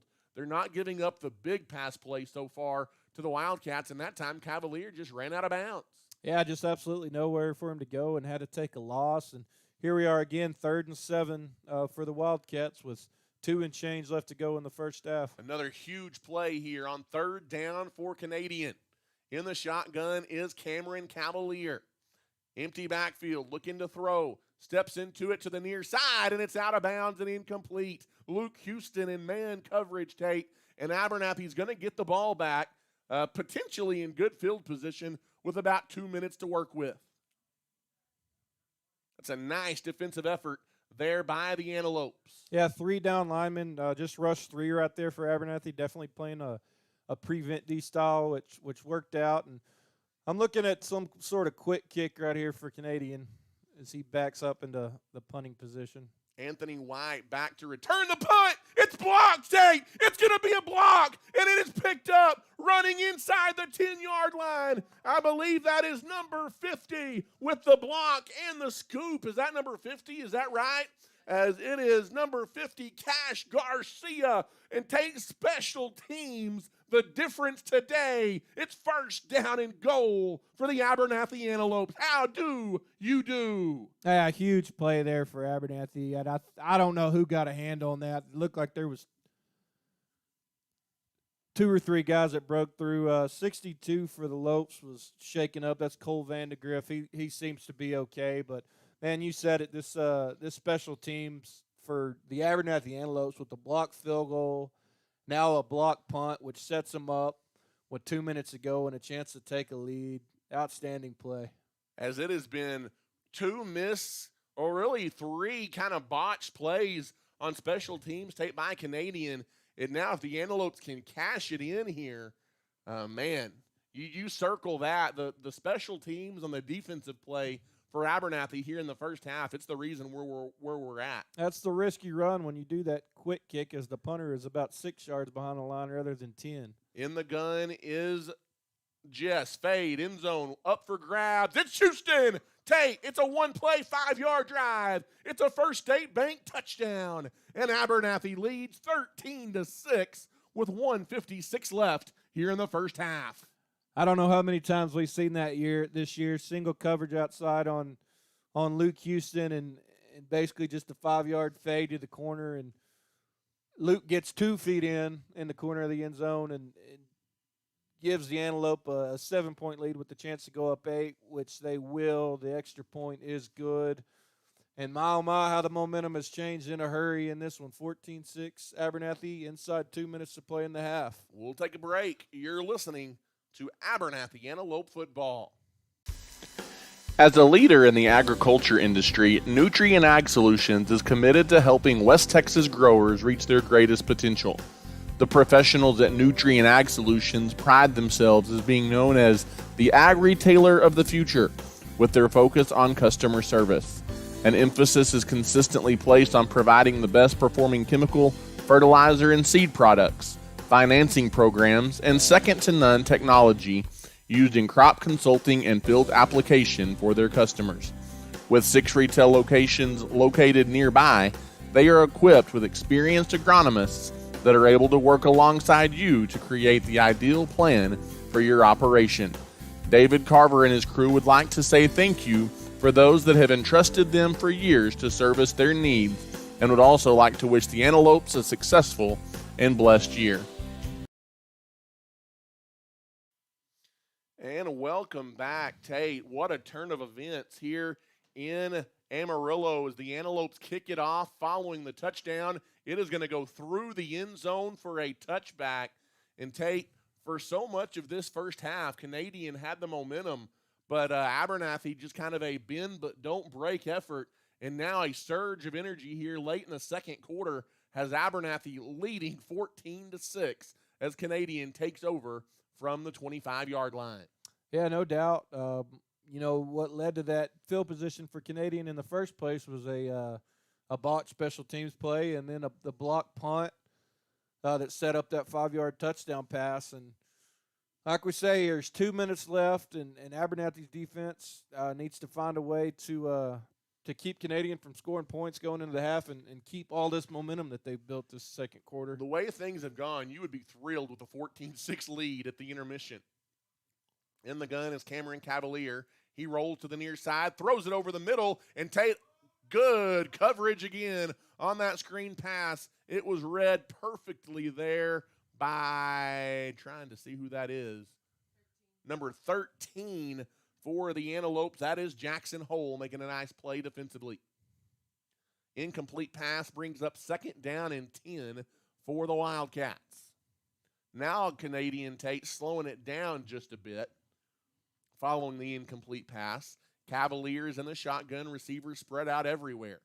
There's the snap, and the handoff is going to go up the middle, and Flowers, the ball carrier, he's tripped up. First hit by 33, Jacob Sanchez, after a gain of, what did he get, about 6 there, maybe close to 7. A big 3rd down coming up with 1:42 left until halftime, and we've got a timeout. Did Abernathy take that timeout? Because they're thinking 1:42 to go. The way special teams has gone for Canadian, you get a stop here, Tate, you might have an opportunity again. Yeah, no doubt about it. I like the decision on Wally's part. That's showing confidence in his defense, which has stepped up tonight, but it also allows Canadian a chance with that, high-powered offense to draw something up, and kind of a catch-22. We'll see how it turns out. It could be a really good decision or a questionable one, depending on how this 3rd and 5 goes. Isn't that how most calls like that, you're either a genius or it's the worst decision you've ever made? Hopefully this one pays off for the Antelopes. And Tate, it's not really been the first half we expected, but it's been an entertaining first half nonetheless here between the Antelopes and the Canadian Wildcats. Yeah, really impressed with both defenses and how well they prepared for this game. His offense has been a little slow to come by, which is not what we suspected. And here we go on 3rd and 5. Big play out of the Antelope timeout. In the shotgun is Cavalier, empty backfield. He's looking to throw, screen pass, it's caught. It's a 1st down, and it's going to be a lot more than a 1st down, Tate, is getting the edge, and Canadian's going to take it to the house for a touchdown. And that play is coming back, I believe. Was there a flag? I see Canadian linemen with hands on their head. And that's going to be a huge call if it goes against the Wildcats, Tate, because that's a 65-yard gain. And it is going to be a holding on Canadian. Wow. And, I was about to say before I even saw that flag, I believe that's the first time that Abernathy's lost contain on the outside. They've done a really good job of funneling everything back in open field tackles. And I guess the reasoning for that was a holding. And huge penalty on Canadian. You can't do that, and it's going to be 3rd and on 15. And, yeah, big call there. But, man, we'll take it. I'm glad you caught the penalty flag because all I saw was the Canadian receiver streaking towards the end zone. Well, and I never even actually saw the flag on the field, but I saw a couple linemen with their hands on their head, and that's a telling sign. So now all of a sudden it's 3rd and long. In the shotgun, rolling near side, Cavalier being chased towards the sideline, now trying to make something there, and he dives out across the 40, Tate, and Let's see. He had to get to that is a first down run for Cavalier. A nice job by Cameron Cavalier just extending the play for Canadian. That holding was a spot foul, so it wasn't you're 3rd right. and You're 15 right. like we thought. In the shotgun, first down and 10 for the Wildcats. Rolling left, Cavalier. As he throws it towards the sticks, it's caught. I believe he stayed in bounds. He did, as the catch is made right at midfield. We go inside of a minute left, Tate, and did Canadian, they may take a timeout here. Yeah, they do with a minute left, and as they have how many? They have all 3 of their timeouts left, so now they have 2 left. We'll go ahead and keep it right here, as we don't want you to miss anything. Yeah, we've mentioned several times tonight the bend don't break style of defense, and Abernathy's fine. I mean, the clock's your friend. Like we mentioned, Canadians still with 2 timeouts left, but keep everything in front of you and make good tackles, because what you're thinking about here is letting that clock, wind down. Keep everything in front of you. Don't give up the big play. You've done a great job of that defensively here in the first half if you're the Antelopes. Canadians gonna have the ball coming out of the break, so that's true. That's a good point. Man, big time Imperative ball that you get a stop. Yep, you're exactly right. As Abernathy began the game with a 3 and out on offense. So here we go for the Wildcats. Second down and 2. In the shotgun, Cavalier. He's going to throw. Steps up in the pocket now. He's being chased. He's going to scramble, Tate. He's going to get the first down and alertly run out of bounds on that far Antelope sideline, and that'll stop the clock with 53 seconds to go. He gets it inside the 40-yard, or inside the 40, or right at about the 45, maybe the 46-yard line. It'll be first down and 10 for the Wildcats. 2 timeouts left for Canadian, 1 for the Antelopes. Cavalier, again, is in the shotgun. He takes the snap, fakes the handoff to Flowers, rolls near side, lots of room, throws it down the field. Jump ball! It's picked off, Tate. It is Anthony White coming up with a huge defensive play. He picks off the bomb inside the 20, and the Antelopes are going to take over first down and 10. A huge play once again by Anthony White and this Antelope defense. Yeah, double coverage down there, and looked like Cavalier, just kind of threw that one up for grabs, and great job, great position by Anthony to go up and make that play. And really interesting here, if you're Abernathy, on your own 15-yard line. You don't want to give them anything. No, and they can take a knee and be content with the 14-6 lead. 3 times. You definitely don't want to turn the ball over here, but, this Abernathy offense is a confident bunch, and they love to push the ball. And they've got a big play ability. And I don't hate to see that either. In the shotgun here is Jess. He takes the snap, fakes the handoff. Jess is going to keep it. Around the edge, take Jesso! He gets the edge! Midfield, it's a foot race. 30, 20, 10. You're not going to catch the Antelope quarterback. He's into the end zone. Touchdown, Abernathy, as Jess Hole takes it to the house, 85 yards. It's a First State Bank touchdown for the Abernathy Antelopes. Yeah, and exactly like I said, there's no need to take a knee whenever you've got this type of offense. Great job by Jess. Man, he just uses speed there. A designed quarterback run all the way, and once he gets to the outside, there's very few players in this state that can run him down. I don't care who you're playing. And, man, what a play there for Abernathy to, I want to say close the half out, but, man, it's still 30 seconds to go. But, man, huge play there for Jeff. That is one that absolutely hurts Canadian heading into the locker room. I think that is an understatement. But, Tate, I was just about to say, as I saw he was going to run with the football, you've got to credit Canadians' defense today has held until that play. You've held Jess Hole in check. He's not beating you with his legs like he does so many people, but right there he gets free, and just the fact that he poses that threat, that helps this offense be that much more dangerous for the Abernathy Antelopes. Yeah, that was really a pretty conservative play call. and you give one of your best athletes a chance to make a play, and the worst thing that happens there is he's tackled and the clock keeps running. So I really like the play call, and like you say, anytime Jess takes off, there's big play capability. We'll see if they can push this lead to 21-6 with 30 seconds to go in the half. What a momentum swing here in the second quarter in favor of the Antelopes, and the PAT is up, and it is good. And Tate, the Abernathy Antelopes, the way the half started, I didn't think we'd be talking about a 21-6 lead, but Abernathy with 21 unanswered points here, and they have a lead of 21-6 over the Canadian Wildcats.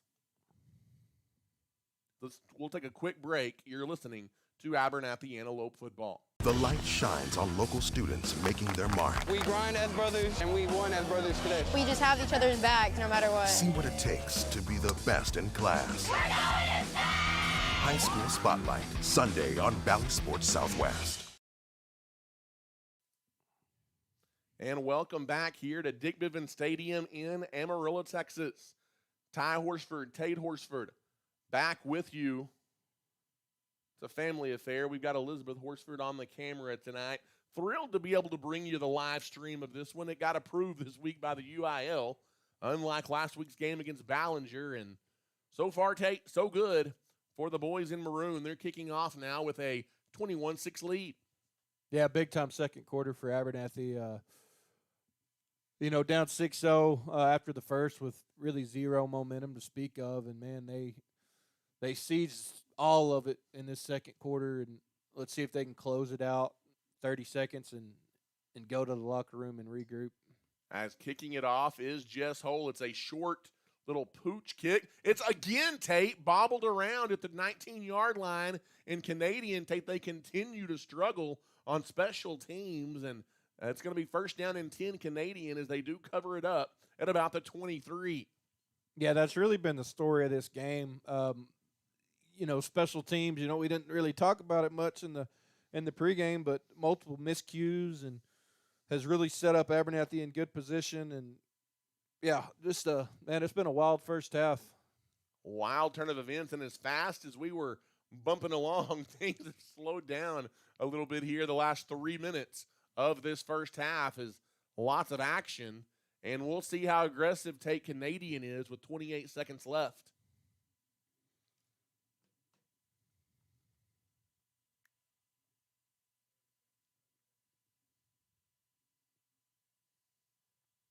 Handoff goes up the middle, Flowers, and he takes it across the 25. Unless Canadian wants to push it, Tate, they don't have to snap it again. We'll see how quickly the Wildcats get up there as we go inside of 20 seconds. They are going to snap it again. In the shotgun is Cavalier, takes the snap, tosses it to the near side. They're thinking the same thing with their big run play ability, that they might break one, and now clock is going to be stopped, or it may have been a first down run there by Flowers, and now the clock will roll, and Tate Canadian's going to let it run out. And that is going to be the end of the first half this afternoon from Amarillo's Dick Bivens Stadium. And Tate, look at the boys in white sprint off the field, heading to the locker room as the Abernathy Antelopes have absolutely all the momentum here in this second quarter. It'll be Canadian ball as we start the third quarter, but take the Antelopes a 21-6 lead at the half. And the way this thing started today, I think you will gladly head to the locker room with a 2-score lead. Yeah, no doubt about it. Big time second quarter, and you said it. They've got every ounce of momentum.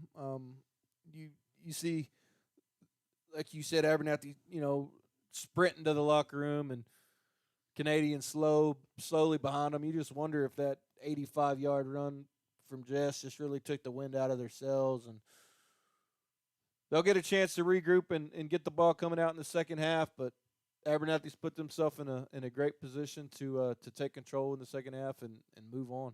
Trying to dethrone the Canadian Wildcats. The last 7 Region 1 titles, Tate, have been won by Canadian.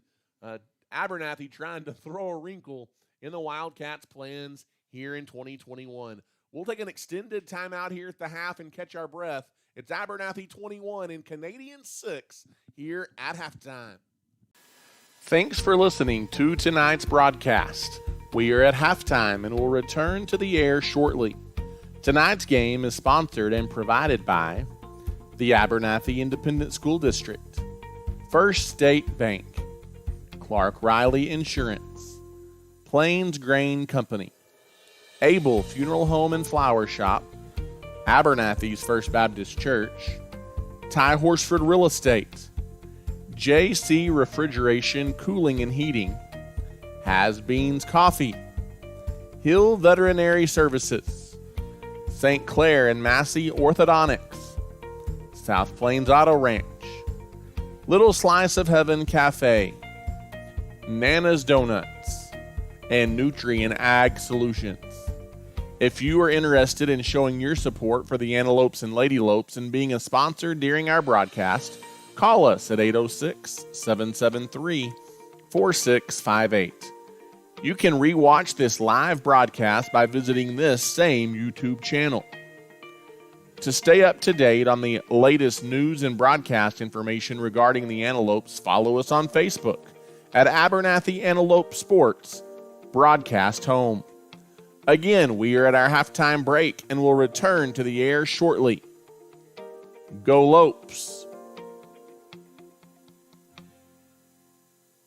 When it comes to banking, you want people you can trust, and those people are at First State Bank. As a locally owned and operated bank, First State Bank has been serving individuals and businesses with all of their banking needs since 1909. We have 3 convenient locations to serve you, and we are proud supporters of the Abernathy Ladylopes and Antelopes in all they do. If we can serve you in any way, come by and see us at 402 9th Street in Abernathy, or give us a call at 806-298-2556. At First State Bank, we are your full-service bank. Abel Funeral Home and Flower Shop have been serving the Abernathy community since 1991. Todd and his team offers full-service funeral planning with love and compassion, while Carly and the crew at the flower shop can meet all of your needs, from flowers to gifts to registries. Abel Funeral Home and Flower Shop is locally owned and is a staple in the Abernathy community. Give us a call today to see how we can serve you. We are proud supporters of our Antelopes and Ladylopes and wish them the best of luck this season. For over 60 years, the Abernathy community and surrounding area have depended on Plains Grain Company in Abernathy for all of their pet, livestock, and show animal needs, lawn and garden supplies, and of course, all of their farming and agricultural needs as well. Plains Grain takes pride in being locally owned and operated, and their number one priority is you. Come see us today at 701 Texas Avenue in Abernathy, or give us a call at 806-298-2521. At Plains Grain, we want to wish all of Abernathy's young people the best of luck this school year. The Abernathy Independent School District is a shining light in West Texas. As a TEA-recognized district, our students excel at the state and national level on the field, in the classroom, in FFA and 4-H, band, and so much more. At Abernathy ISD, we offer a wide variety of dual credit and other academic opportunities. Leading the way into the future, at Abernathy ISD, we are students today, leaders tomorrow, and antelopes forever. At Abernathy's First Baptist Church, our heart is to love God, love people, and tell the world. Our pastor is Damon Pierce, and we meet for Sunday morning worship at 10:45 with Sunday school beginning at 9:30. We also offer a variety of kids and youth activities, as well as a Wednesday night adult and youth Bible study at 6 p.m. We would love to welcome you and your family at Abernathy's First Baptist Church. Feel free to drop by our church office at 411 7th Street or give us a call at 806-298-2587. We are proud to support our young people, and we are cheering the Lopes and Ladylopes on this year.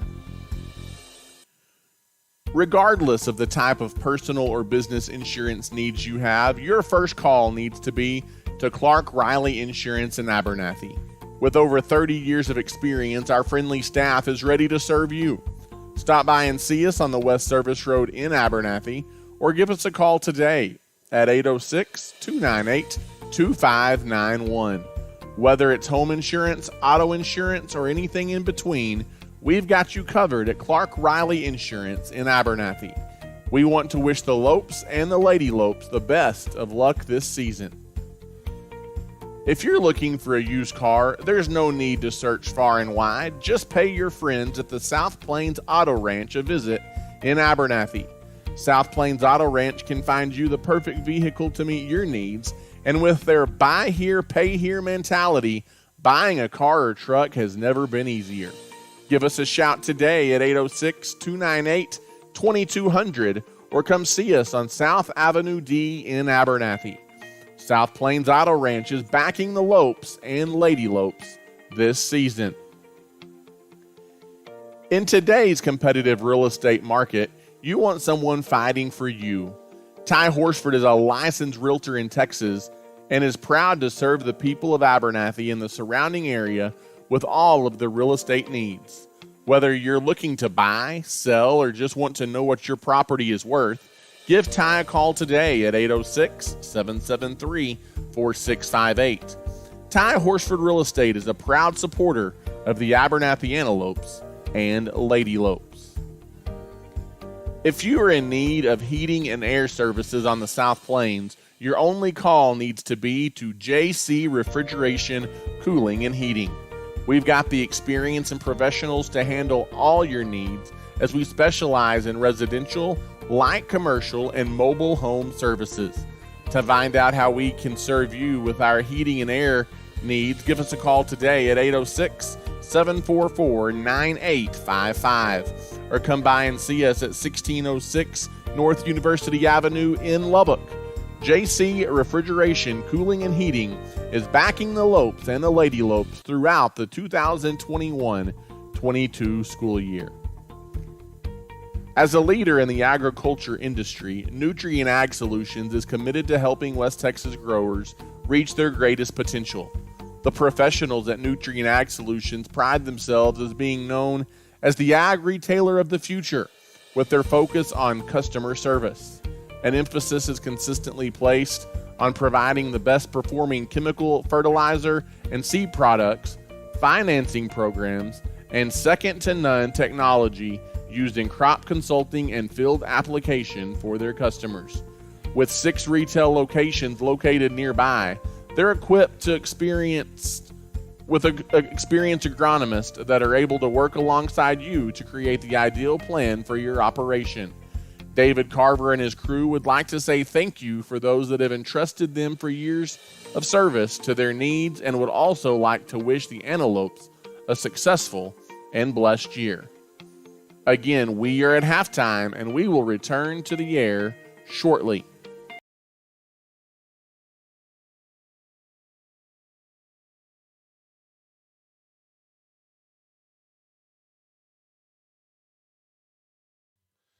And once again, a good afternoon, and welcome back here to Dick Bivens Stadium in Amarillo, where we are at halftime this afternoon, and the Abernathy Antelopes use a 21-point second quarter, and they have got a lead of 21-6 over the mighty Canadian Wildcats here at the intermission, as the winner of today's ball game looking to punch their ticket to the Class 3A Division II Region 1 Finals, which would be next week against either Roosevelt or Brady, is that game being played later today as well. We're here at the half. We've still got about 15 minutes left here in our intermission timeout, but wanted to come back and kind of let you know the tale of the tape and how the scoring happened here in the first half, as it was the Canadian Wildcats, as Abernathy received the ball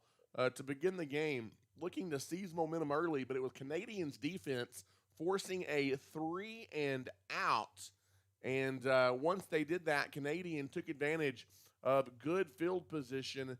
It was Cavalier. I I've forgotten his name like twice tonight. Cameron Cavalier, the Canadian quarterback, dropped back to pass. His pass was deflected into the air by an Antelope, but it went right back into the hands of Cavalier. And then at that point, the Antelope defense was out of sorts, and Cavalier raced 41 yards for a Canadian touchdown. And the Canadian took a 6-0 lead with 8 minutes and 55 seconds left to play in the first quarter. And from there, it was the Abernathy Antelope defense that really took over and put a lot of pressure on these Canadian Wildcats. But it was really some Canadian special teams blunders that really led to Abernathy's opportunity to seize momentum in the second half. Anthony White hauled in a 19-yard touchdown grab with 4:15 left in the second quarter. Abernathy was finally on the board, and they led 7-6. The following possession by Canadian, Abernathy held them to a 3-and-out, which left Canadian punting from their own end of the field, and it was a blocked punt and scooped up by Cash Garcia. He ran it back to the 5-yard line, and one play later, with 1:57 to go in the half, Luke Houston hauled in a 5-yard touchdown pass, and the Antelopes led 14-6. And then possibly the biggest play of that first half, following another defensive stop by the Antelopes, Abernathy was pinned on their own side of the field at their own 15-yard line. And we were sitting here in the press box debating whether or not Abernathy was going to be conservative and be content with a 14-6 lead heading to the locker room or not. And really a pretty conservative play call, as Tate alluded to, in that quarterback keeper by Jess Hole. And that was a play that Abernathy is not unaccustomed to breaking big. However, Canadian had really bottled that up for the most part tonight, but the time was right for Jess Hole. He got the edge, and he turned on the burners, and Jess Hole, the quarterback, races 85 yards for a touchdown with 30 seconds left in the first half. And Tate, we have got a lot of football left this afternoon from Dick Bivens, especially with a team as good as Canadian. But I tell you what, how big is the 85-yarder by Jess Hole there in the final minute? And really, you look at it, Tate, Abernathy scores 21 points in the final 4 minutes and 15 seconds of that second quarter, and they lead 21-6 here at the half.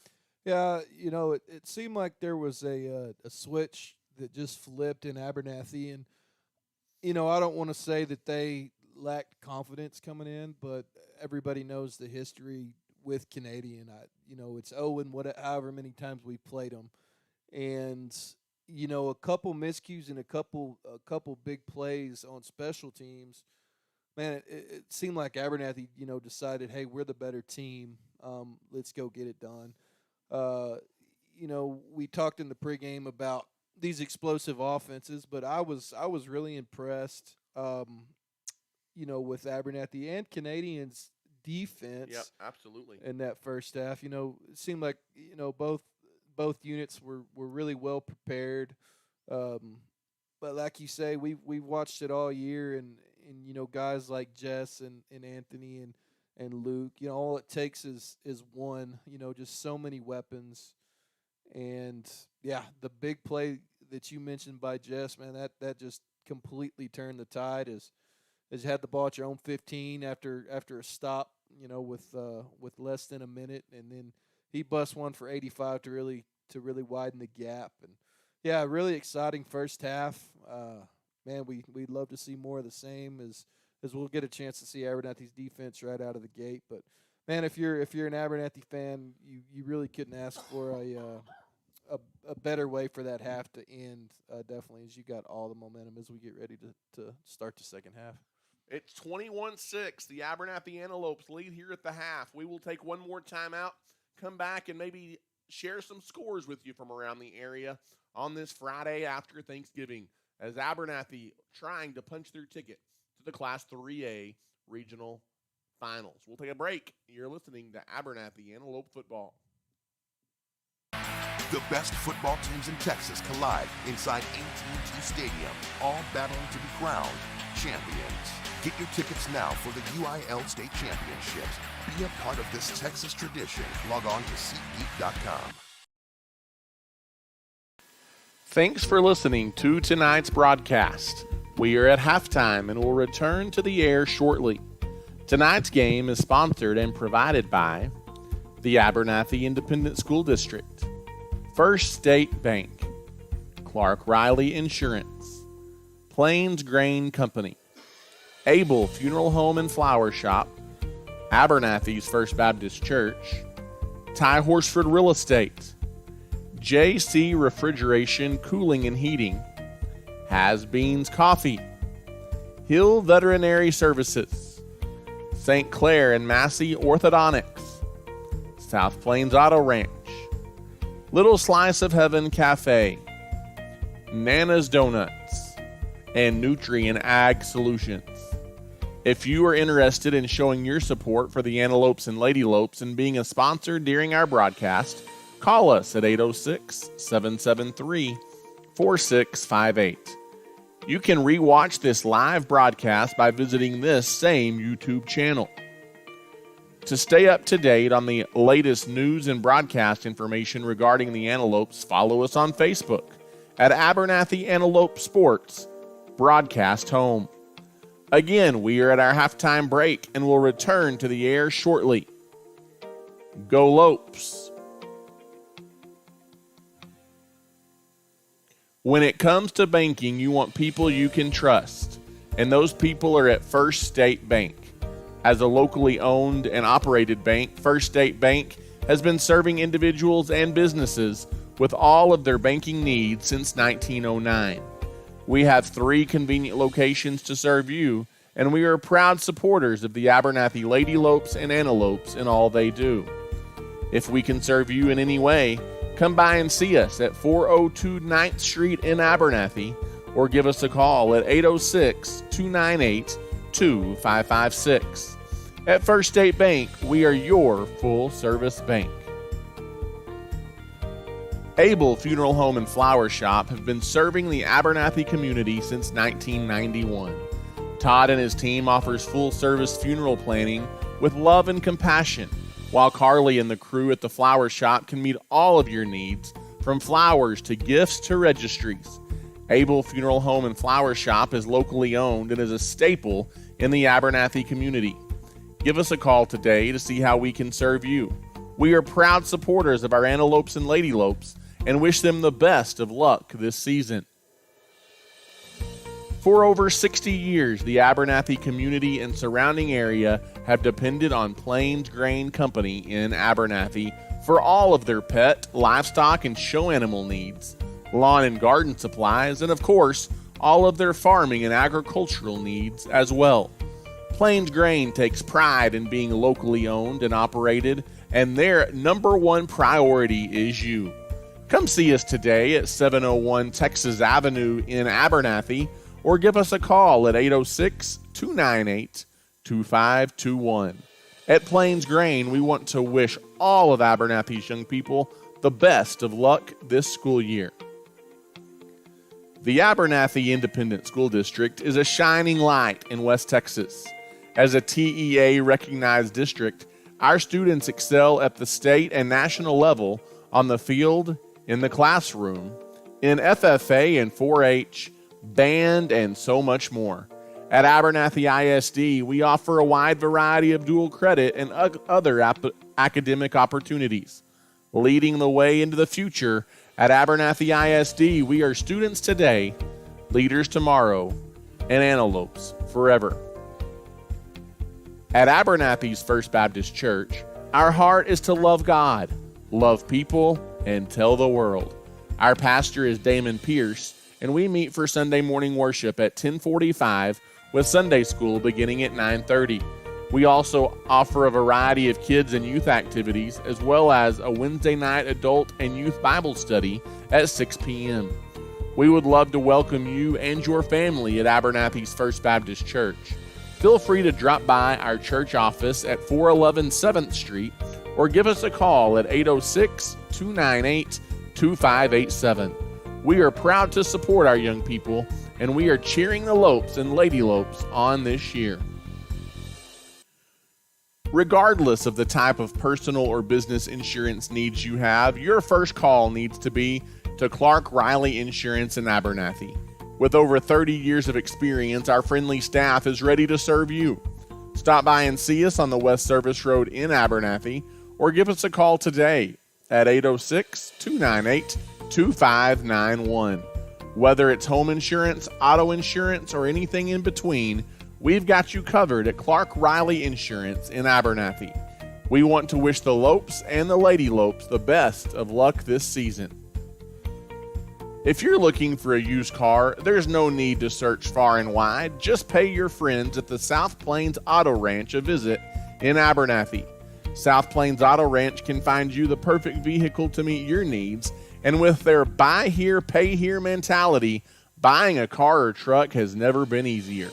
Give us a shout today at 806-298-2200 or come see us on South Avenue D in Abernathy. South Plains Auto Ranch is backing the Lopes and Lady Lopes this season. In today's competitive real estate market, you want someone fighting for you. Ty Horsford is a licensed realtor in Texas and is proud to serve the people of Abernathy and the surrounding area with all of the real estate needs. Whether you're looking to buy, sell, or just want to know what your property is worth, give Ty a call today at 806-773-4658. Ty Horsford Real Estate is a proud supporter of the Abernathy Antelopes and Lady Lopes.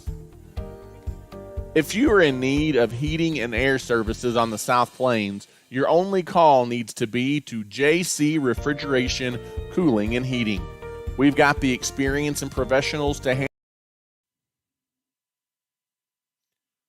Once again, good afternoon, Abernathy, Texas, and good evening, fans of the Abernathy Antelopes and Lady Lopes. Back here, getting ready to start the second half at Amarillo's Dick Bivens Stadium in the Class 3A Regional Semifinal, where this afternoon, Tate, the Abernathy Antelopes using a 21-point second quarter, and they lead 21-6 over the powerhouse that is Canadian from the Texas Panhandle. Welcome back here to Bivens. Glad to have you along for the ride.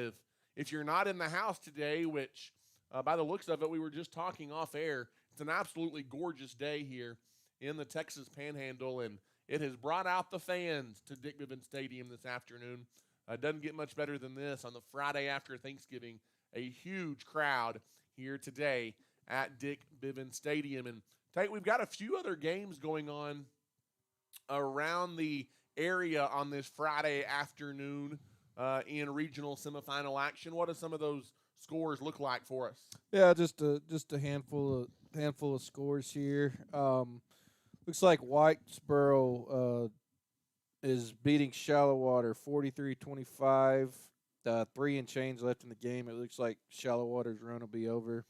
Solana having no problem with Snyder, 30-0 at the half. Big matchup was number 1 Jim Ned and number 2 Brock, and the Brock Eagles totally dominating that game, 35-6. New Deal Lions trailing Cisco 27-7, early third quarter there. Stratford Elks, that game's back home in Lubbock. They're defeating the Wink Wildcats 14-6, early second quarter. Holiday and Bell's in a good one, 7-0 Holiday with about 5 minutes left in the first half. And number 7, the Hershey Huskies are defeating the Demons of Dumas 14-0. So there's a look at all the games we got going on, and it's good timing as Abernathy's ready to open up this second half and kicking team out on the field. As it will be our first look in the second half at this Canadian Wildcat offense as they trail 21-6 to the Abernathy Antelopes. Tate, I don't think I need to remind Antelope fans of this. Antelopes need to keep the foot on the gas because this is a Canadian team that can score in a hurry. In fact, Idalou in the first round of the playoffs had them down 21-0 in the second half, and Canadian rallied to win that ball game. So far from over this afternoon from Dick Bivens Stadium. The second half is underway as the Antelopes kick it off, and it's returnable from the 6-yard line out across the 15-20 for Canadian, and may have ran into his own man at the 23-yard line. And that is where the drive will start for this Canadian Wildcat offense. And Tate, it's always interesting to see any adjustments that are made as we come out here in the third quarter. Yeah, you said it. Abernathy's defense has really done a good job. Pretty much the whole game, that Cavalier to Cavalier touchdown. Quarterback threw it to himself, how it ended up. Other than that, Abernathy's has really been disciplined and done a great job. But like you said, this is still Canadian. This defense needs to make a statement on this opening drive. Cameron Cavalier, the quarterback, in the shotgun, as there's a little bit of a hole up the middle for Flowers as he barrels forward to the 30-yard line. And Tate Flowers, you've seen him be a workhorse today, and he's only playing in his 7th game of the year. He's a guy that was missed for a lot of this year for Canadian. He gets another handoff here, and he's got another hole, Tate, across the 45-yard line, and another Canadian first down quickly out near midfield for the Wildcats. Yeah, it looked like a little read play, and it looked like Cavalier was going to pull that ball and keep it himself, but elected to hand off at the last second, and a big chunk play there for Canadian. In the shotgun again is Cavalier, handoff again up the middle, and Tate, it seems like Canadian coming out with an emphasis on trying to get Flowers the football. 3 consecutive handoffs to the talented running back from Canadian that goes for a gain of 1 there to begin this second half. In the shotgun again is Cameron Cavalier, tossed to the near side. It's Flowers again. Tate's got good blocking, and he just follows it across the 40-yard line down to the 35. And all of a sudden, this offense from Canadian looks like an offense we did not see in the first half. You said it's 5 plays and 5 carries for Flowers is trying to establish that run game, and so far so good. Hands it off again up the middle, and the Antelope defensive front has been hitting the mouth. Let's see if they hit back, as there they make a stop on Flowers after a short gain, and it is going to be second down as Cavalier is in the shotgun. Cavaliers tosses it near side. Flowers looking to turn it up inside the 25-yard line, and it is going to be, let's see where they spot that, maybe a yard or so short of a first down here for Canadian. Third down and short coming up for the Wildcats. Cavalier in the shotgun. There's another handoff up the middle, and Abernathy brings down Cavalier quickly, but not before. Another first down for Canadian. And Tate, it's the Luke Flowers show to begin this third quarter for the Wildcats. No answer from this Abernathy Antelope defense thus far as he's getting 6 and 7 and 8 yards a pop. He averages 7 yards a carry coming into the game. Toss to the near side. It's Flowers again down to the 18-yard line. It's a gain of 4. It'll be second down and 6 coming up here for Canadian. And Tate, Abernathy, we've talked about it all day long and all year long. They've kind of been a bend but don't break style of defense, and let's see if they can do it again right here. Abernathy trying to get off the field, and they didn't do it, but there wasn't a flag that come in either. Yeah, there was across the way. Is they set the ball, and Abernathy didn't get off the field in time. I think it's going to be too many men on the field here for the Antelopes. Yeah, an Abernathy defense that looked really, really good for the first 2 quarters.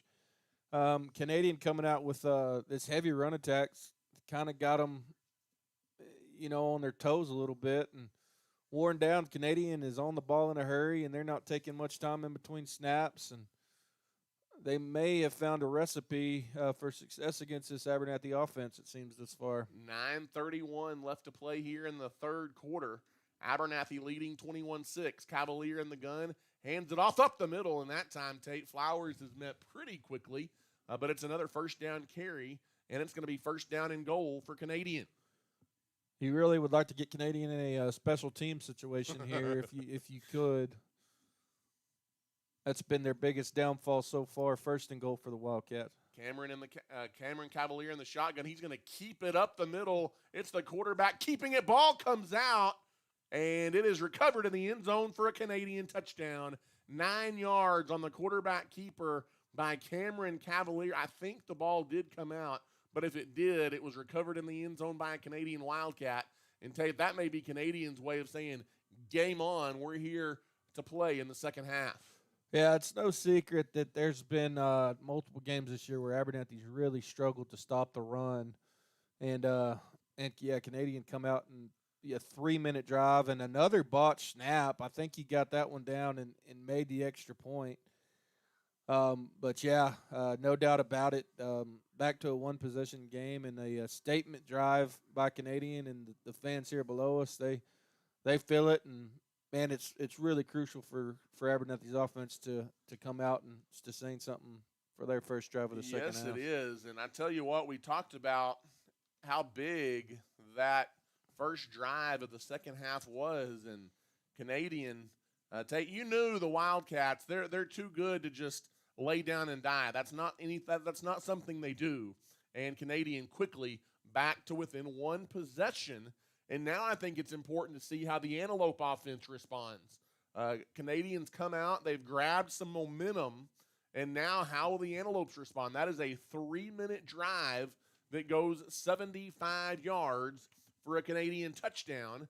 And now we'll see Abernathy's first look here in the second half on offense. Yeah, that was, like you said, definitely a heavy dose of Flowers, and set up that QB keep to punch it in for 6 there to end that drive. And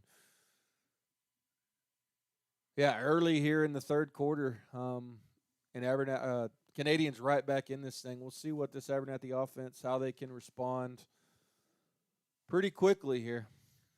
Special shout out to Hill Veterinary Services, Has Beans Coffee, St. Clair and Massey Orthodontics, Little Slice of Heaven Cafe, and Nana's Donuts for sponsoring today's broadcast. Running it back here for the Antelopes, up the middle, out across the 30-yard line on the run back for the Abernathy Antelopes, and it will be first down and 10. Ethan Paez running it back there for the Antelopes. Pretty good return by Paez and pretty good starting field position as well for the Abernathy Antelopes. And Abernathy, they came out slow to begin the game.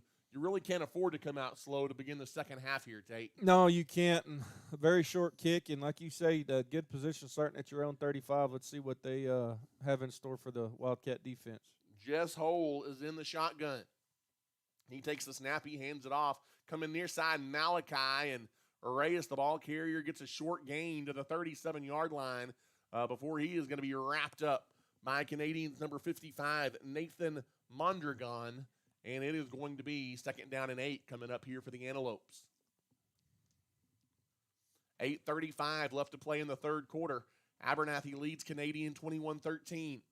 In the shotgun is Jess Hole, trips to the far side. He rolls that way, and he fires it in the flat. Ooh, Tate, that's almost pick 6 going the other way as the route is read by number 8, Luke Haygood, and it's an incomplete pass, bringing up third down for the Antelopes. Yeah, Haygood not fooled at all. He jumped that route from the get-go, read Jess's eyes, and the Lopes are really lucky that wasn't 6 going back the other way. There was a whole lot of green in front of Haygood if he was able to hang on to that one. And here we are with the big third down play for the Abernathy offense. 8:23 left to play here in the third quarter. In the shotgun again is Jess Hole, empty backfield. He's going to throw over the middle. Oh, my gosh, he had a wide open Luke Houston, and I'm not sure where that throw was going. It sails on Hole a little bit. It's incomplete over the middle, and Tate Abernathy going to be forced to punt. And all of a sudden, you look up, and Canadian just less than 4 minutes deep here in the third quarter with all the momentum again. Yeah, that quarter, this third quarter is pretty much had an identical start as the first one did. A quick 3-and-out for the Lopes, forced to punt. We'll see if their defense can't slow down this running attack. Hole gets it off. It is a good kick that, what do we got here? Was the play blown dead before it ever got started? It's going to be a penalty of some sort on Abernathy. A dead ball penalty against the Antelopes. And they're going to make them punt it again as it looks like Abernathy was offsides. A 5-yard penalty against the Antelopes, and they'll have to punt it away again with 8:15 left to play here in the third quarter. And Tate, really and truly, the Abernathy offense has been held in check for the most part. It's been some big plays here and there around the ball, but Abernathy set to punt it away again, and they do get it away. It's another good kick that takes an Antelope bounce inside the 25-yard line. At least you flip the field, if nothing else, and Canadian will start their second drive of the second half from their own 22-yard line. Yeah, your defense didn't get a very long breather over there as a quick 3 and out, and that was a 54-second drive when it was all said and done. And yeah, Canadians kind of seizing the momentum back their direction with the chance to go down and tie this game. An important drive here for the Antelope defense as Canadian takes over from their own 23-yard line. Huge crowd here at Dick Bivens Stadium today, being treated to a good one. We expected nothing less when these two got together. Cavalier is in the shotgun. He takes the snap. He hands it off. Tate up the middle again, and there's a hole again for Flowers, and he takes it for about 4, maybe 5 yards. It'll be second down for the Wildcats as they hustle it up to the line of scrimmage. In the shotgun again is Cavalier. Another handoff up the middle, and that time Abernathy does make a stick at the 30-yard line, but then Flowers kind of continues to push forward for another extra couple of yards, and it's going to be third down and short here for the Wildcats. Yeah, no secret what this offense is doing. Has not attempted a pass this second half, and it's a little rare for a Canadian Wildcat offense, but until Abernathy adjustment made proves until they can stop it consistently, there ain't no reason for them to stop doing what they're doing. Third down and short here for the Wildcats as we near 7 minutes to play here in the third quarter. Under center, a rare look, and again the handoff in the power formation goes to Flowers again, and he takes it for a Wildcat first down, and that'll move the chains with 7:09 left here in the third quarter. A fresh set of downs for the Wildcats. You just wonder if this isn't setting for something up, something big over the top, is maybe lulling this secondary to sleep a little bit. As there's another handoff coming to the near side, and that time the Antelopes firing through. It's Colton Campbell, a nice defensive play getting to Flowers' Tate. In the backfield, or at best, Flowers got back to the line of scrimmage. It'll be second down for the Canadian Wildcats. Yeah, great pursuit there by Colton. We've called his name several times tonight. Good open field tackle there to stop Canadian for no gain. Second down and 10, a big drive, I feel like, in this football game right here for both of these units. In the shotgun is Cameron Cavalier.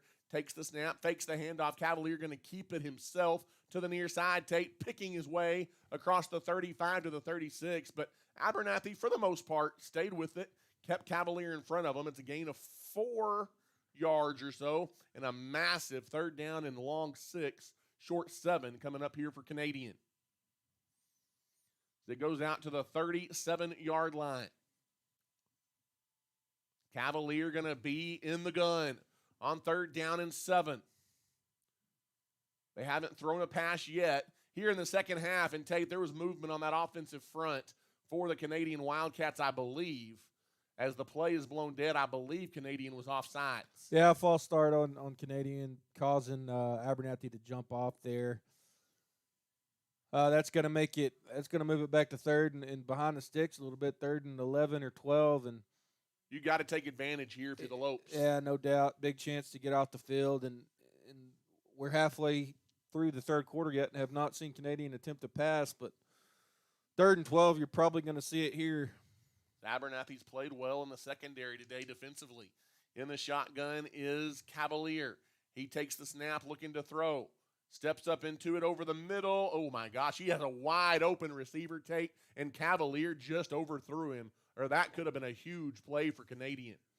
Yeah, a good double move there by, I believe it was Angel Garcia to get behind the Antelope defense, which, man, they haven't done that today. And, yeah, just the overthrow there by Cavalier and puts Canadian in a punt situation. And really good job on first and second down there to limit that run game and give Abernathy a chance to get off the field.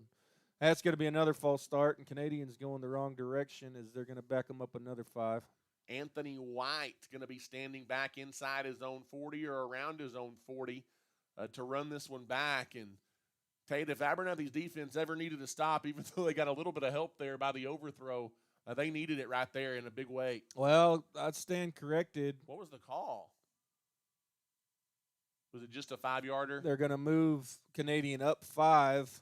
That doesn't change much, I don't think. It's still going to be 4th down and 7 for the Wildcats. And I believe they're still going to punt here. Going to be the kind of that short kick. It's a high snap. It's almost blocked again, Tate. They do get this one away. White scoops it up at the 28-yard line. Look out, 35-40 around the edge. Anthony White midfield. He's in open space. Tate Anthony White is going to do it again. And Anthony White is going to take it to the house if there are no flags. Is there a flag down in the backfield, as there's an Antelope down in the backfield? But I don't think there are any flags, are there? And that is going to be an Abernathy touchdown sponsored by First State Bank.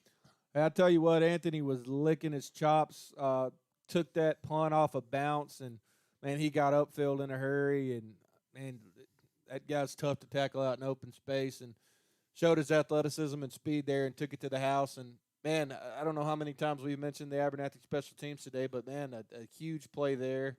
They have been special in a big way. And, Tate, what a huge momentum swing that is for the Antelopes. Wow. And Jess Hull going to come out to attempt the point after.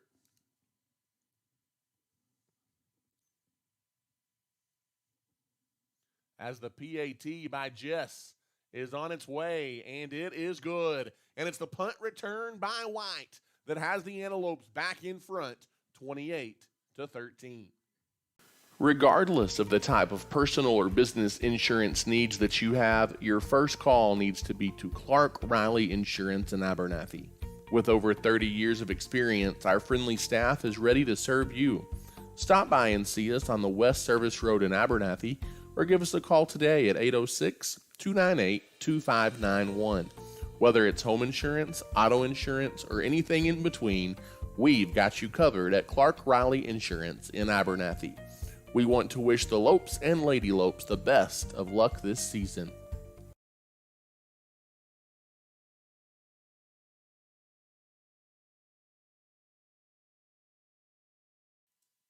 And welcome back here to Dick Bivens Stadium in Amarillo.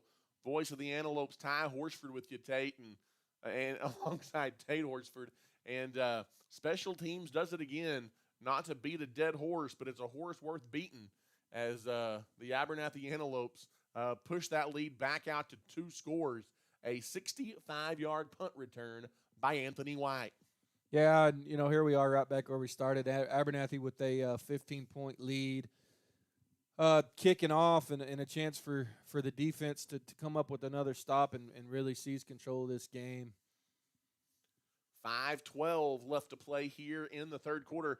Tate, if you're Abernathy, you want to put Canadian in a situation where they have to throw the ball, as there's a kickoff short, and it's a fumbled at the 30-yard line. I think Canadian got it back, Tate, but it's just hit after hit after hit on special teams, and Canadian almost bubbled it up again. Yeah, they did. Really fortunate to get back on that one. Is several Antelopes flying around the ball, and I don't know what Wildcat ended up getting on it, but a heads-up play by them is they can't seem to stop the bleeding with this special teams unit.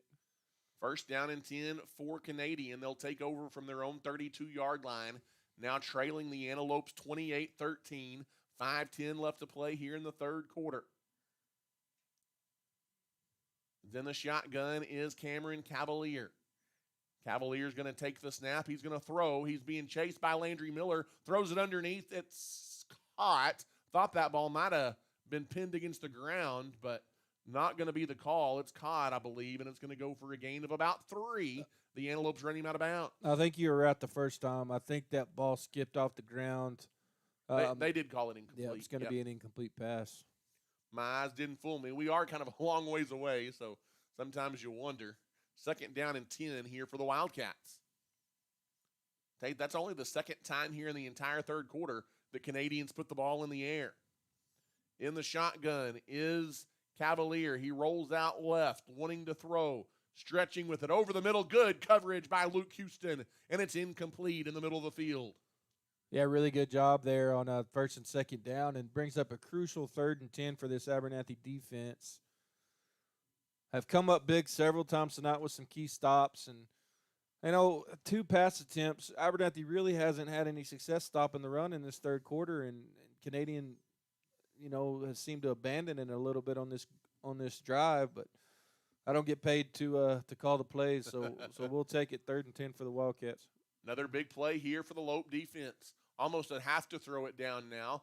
Cavalier is looking to throw, scrambling. Now he's going to tuck and run, Tate, and he's going to get free for a moment, but it's going to be Tanner Timms at the 34-yard line, upending the quarterback after a gain of just 2. And the Antelope defense kind of awoken back to life here on this drive.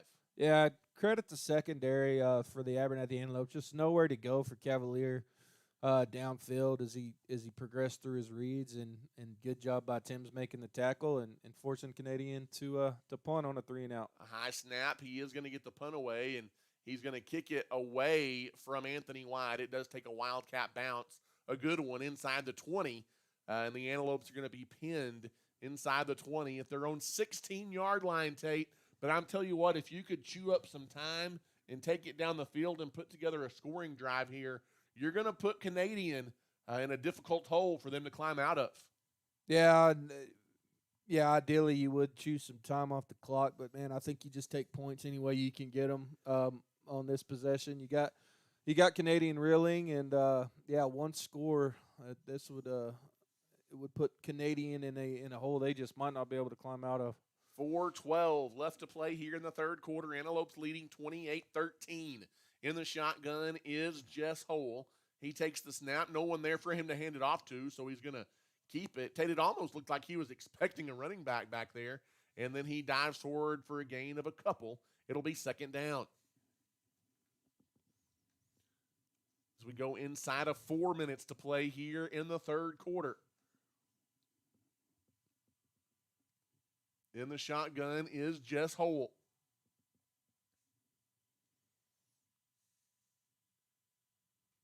He takes the snap, empty backfield, rolling to his right, looking to throw, and he overthrows Anthony White, the intended target, too tall for the 6'2 White, and it is going to be 3rd down. Yeah, I think Jess kind of just decided to throw that one away as Anthony was in double coverage out there. 3rd and long for the Lopes. Let's see if they can find a way to move the sticks on this big-time 3rd down. In the shotgun look again is Jess.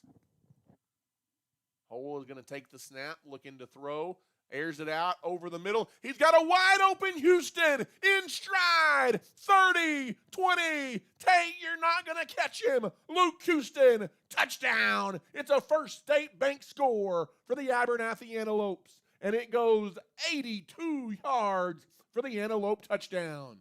Man, it's been the big plays for this Abernathy offense all night long, all afternoon. And, we mentioned at halftime all these playmakers they have, and you can keep them in check for so long. But, man, it only takes one. And we've seen now Anthony break one and Jess break one and now Luke break one. And, man, gives the Antelopes a 21-point lead, looking to tack on the extra try for a 22-point lead, which is up and good. And, man, Abernathy offense looks like they're kind of starting to roll in really good shape here with 3.5 to go in the third quarter. Long way to play, Tate, but I'm starting to smell something, maybe a little bit, as the Abernathy Antelopes, as you said, lead it 35-13. We'll take a timeout. You're listening to Abernathy Antelope Playoff Football.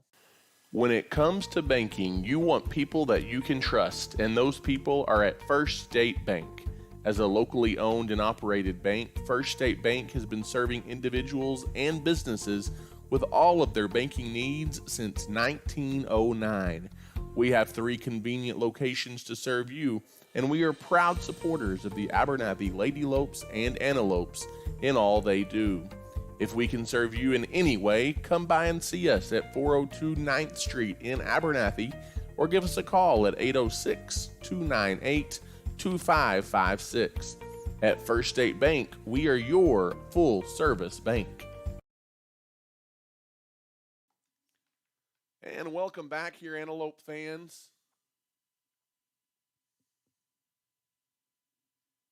Inside Dick Bivens Stadium. We go inside of 3:30 to play here in the third quarter. And the Antelopes have now opened up a 35-13 lead on the Canadian Wildcats here in the Class 3A regional semifinals.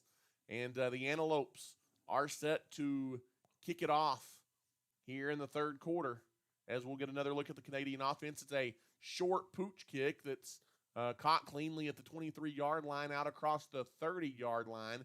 Canadian run out of bounds over there, and Tate, it'll be about 69 yards of real estate in front of the Wildcats as we see Cameron Cavalier in that offense. And Tate, this is a crazy thing. With 3:23 to go in the third quarter, that last touchdown by the Antelopes, Luke Houston, I don't know that you really even credit them for a first down on that.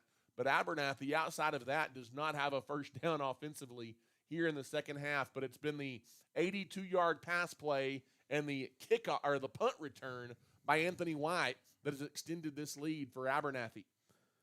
Yeah, the only thing that they didn't accomplish with that drive that we mentioned was chewing a little more clock. But like we said, man, we'll gladly take the points and another chance for this defense to come out and really break the backs of this. There's a penalty, Wildcat I guess, team here on the Wildcats is after the return, they're moving it back inside the 20, and they're going to spot it at the 17-yard line on the left hash mark. So once again, Canadian is pinned back deep on their own end of the field.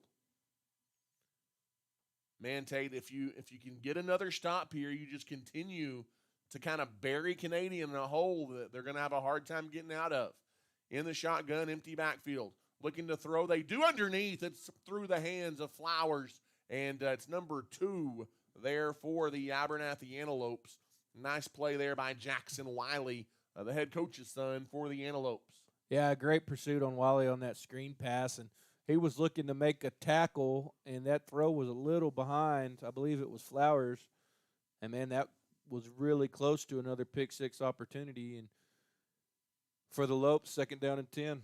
In the shotgun, looking to throw, empty backfield. Cavalier throws it to the sideline. It's incomplete. In coverage is Ethan Paez. There was some contact, Tate, but that ball so highly thrown, it was not catchable. And really the only success tonight for the most part for Canadian has come on the ground. And Tate, you kind of put them in a position where they can't afford to run the ball down 35-13. Yeah, that's definitely worth mentioning. I think they had a plan to come out and kind of ground and pound this Lopes defense in the second half, and, yeah, have a hard time doing that when you're 3 scores down. In the shotgun is Cavalier. He slips, and he almost goes down. He keeps his feet for a moment, Tate, but he just is able to get across the 20 to the 21-yard line. And that Antelope defense, credit them, they continue to fly around the football, and it's going to be 4th down again for the Canadian Wildcats. And at what point do they start going for it? Probably not yet, pinned at your own 20-yard line, but we'll see.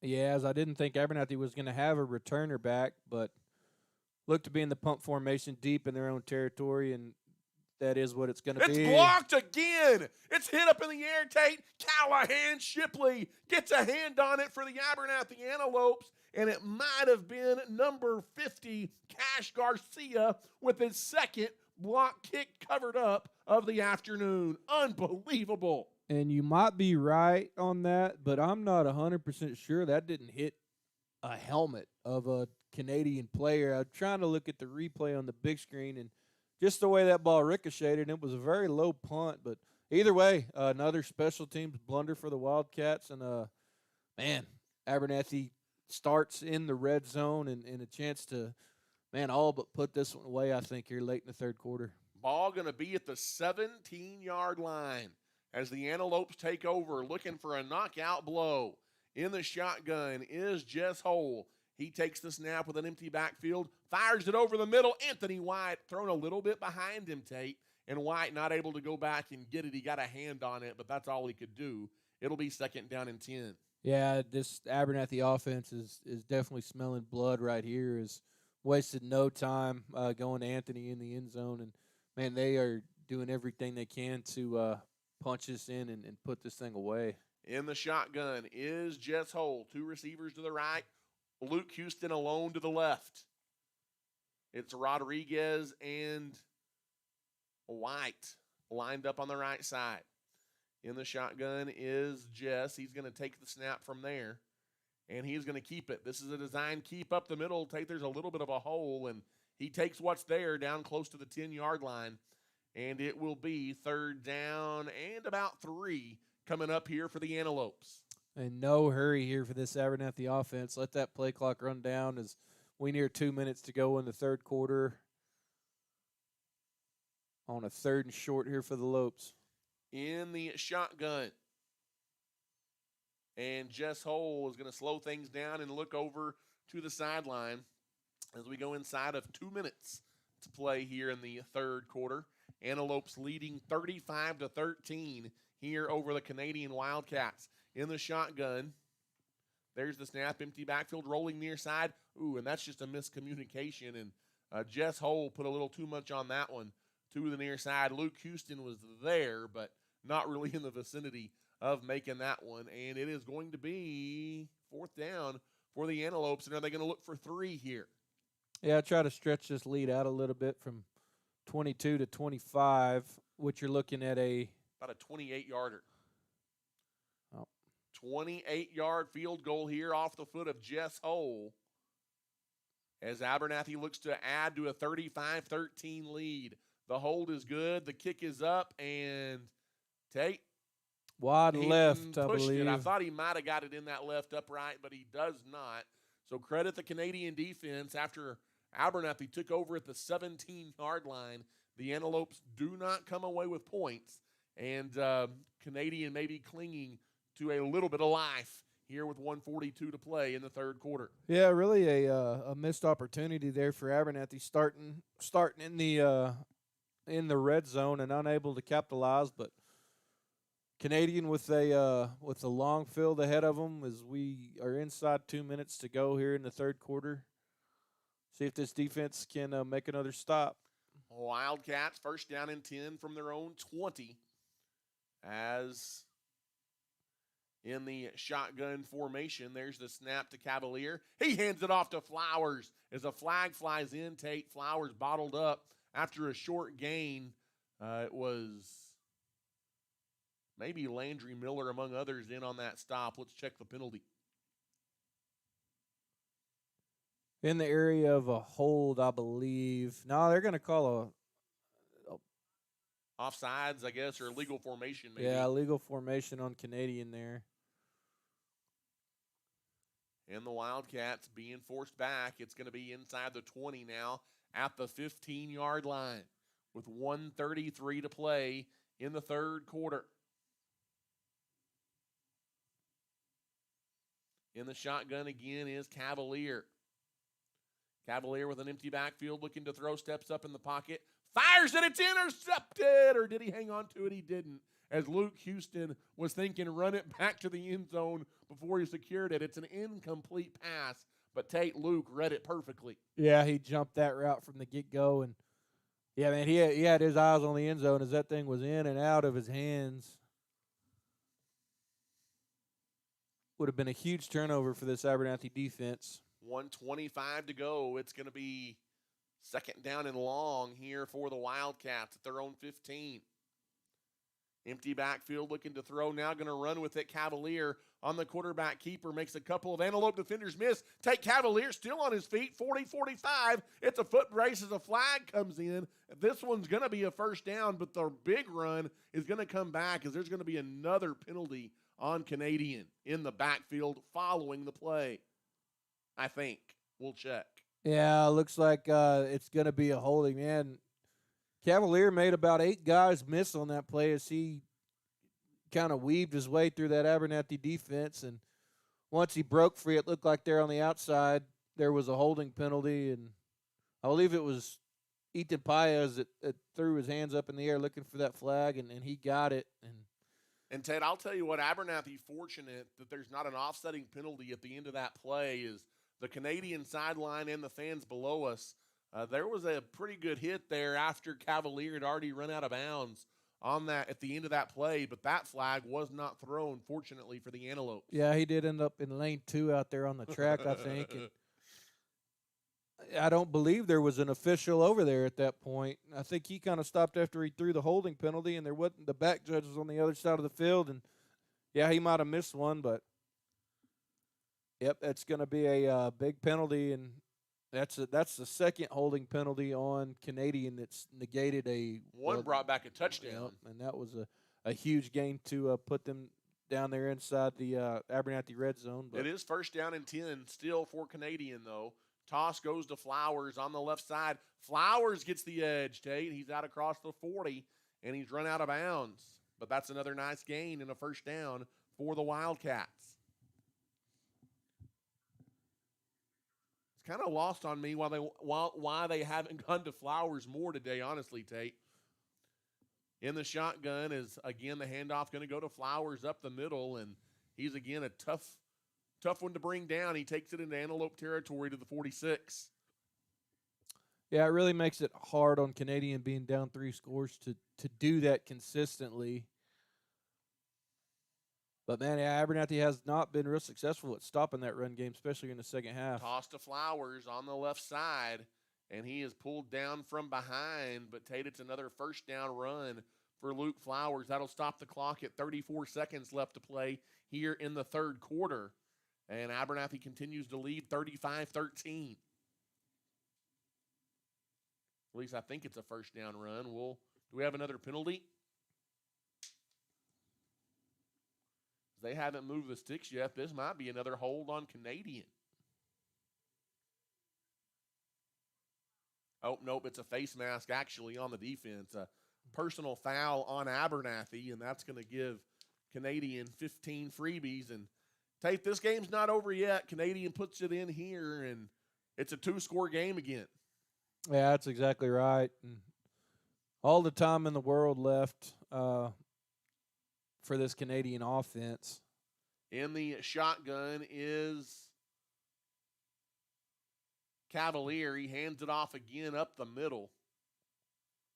It is number 31 defensively there for the Antelopes. That's Jake Revilla making a stop, but it's another gain of 5 on the ground game. Second down and 5. Canadian with 7 seconds hustles it to the line of scrimmage, trying to get another play off. 3 seconds in the gun.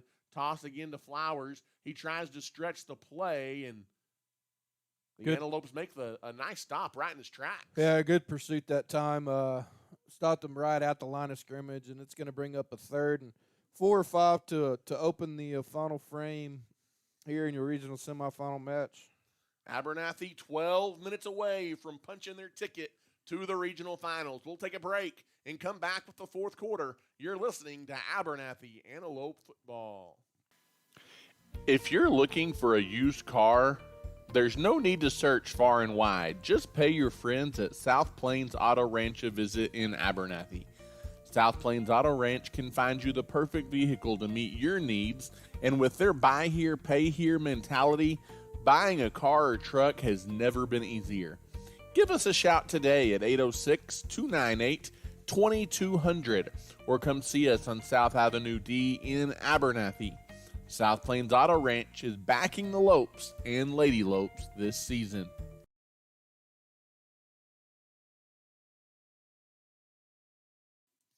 And in the words of Tate Horsford, right as we come back on the air, up 22 going to the fourth quarter, you like your chances, but there's still something to be finished off here, Tate, is Abernathy in a prime position, but Canadian, they're not a 7-time regional champion for no reason. You've got to go ahead and shut the door here on the Wildcats. Yeah, and I don't want to bring up double-digit losses in the fourth quarter, but the only blemish on the Antelope record, that was the case.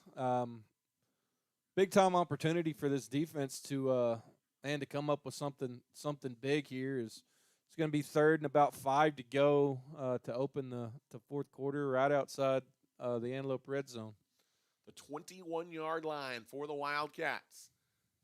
Do they give it to Flowers again, who's been going for about 5 yards, if not more, a carry? Cavalier, in fact, is going to keep it. Tate around the edge, and he gets the corner, and he's thrown out of bounds on the far sideline. Is there another flag on the play? As it would be first down and goal if it stands, but another flag on the play. And is this going to be something else Canadian continues to shoot themselves in the foot with? It looks like it's – well, I haven't seen a signal yet. Because you could have a face mask or something like that as well. So let's check the penalty marker here as they are talking about it.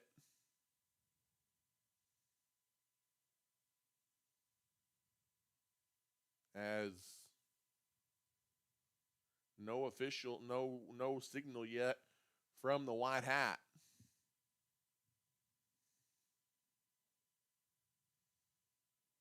I have a hard time believing this crew made it all the way from Texas Stadium, Jerry's World, to Dick Bivens. But judging by the amount of flags in this game, it sure seems to be the case. As we're going to see the call, I believe, waiting from the official, as one of the officials is over on the Canadian sideline talking to the Wildcat coaching staff, which makes me wonder if this was not on the Antelopes.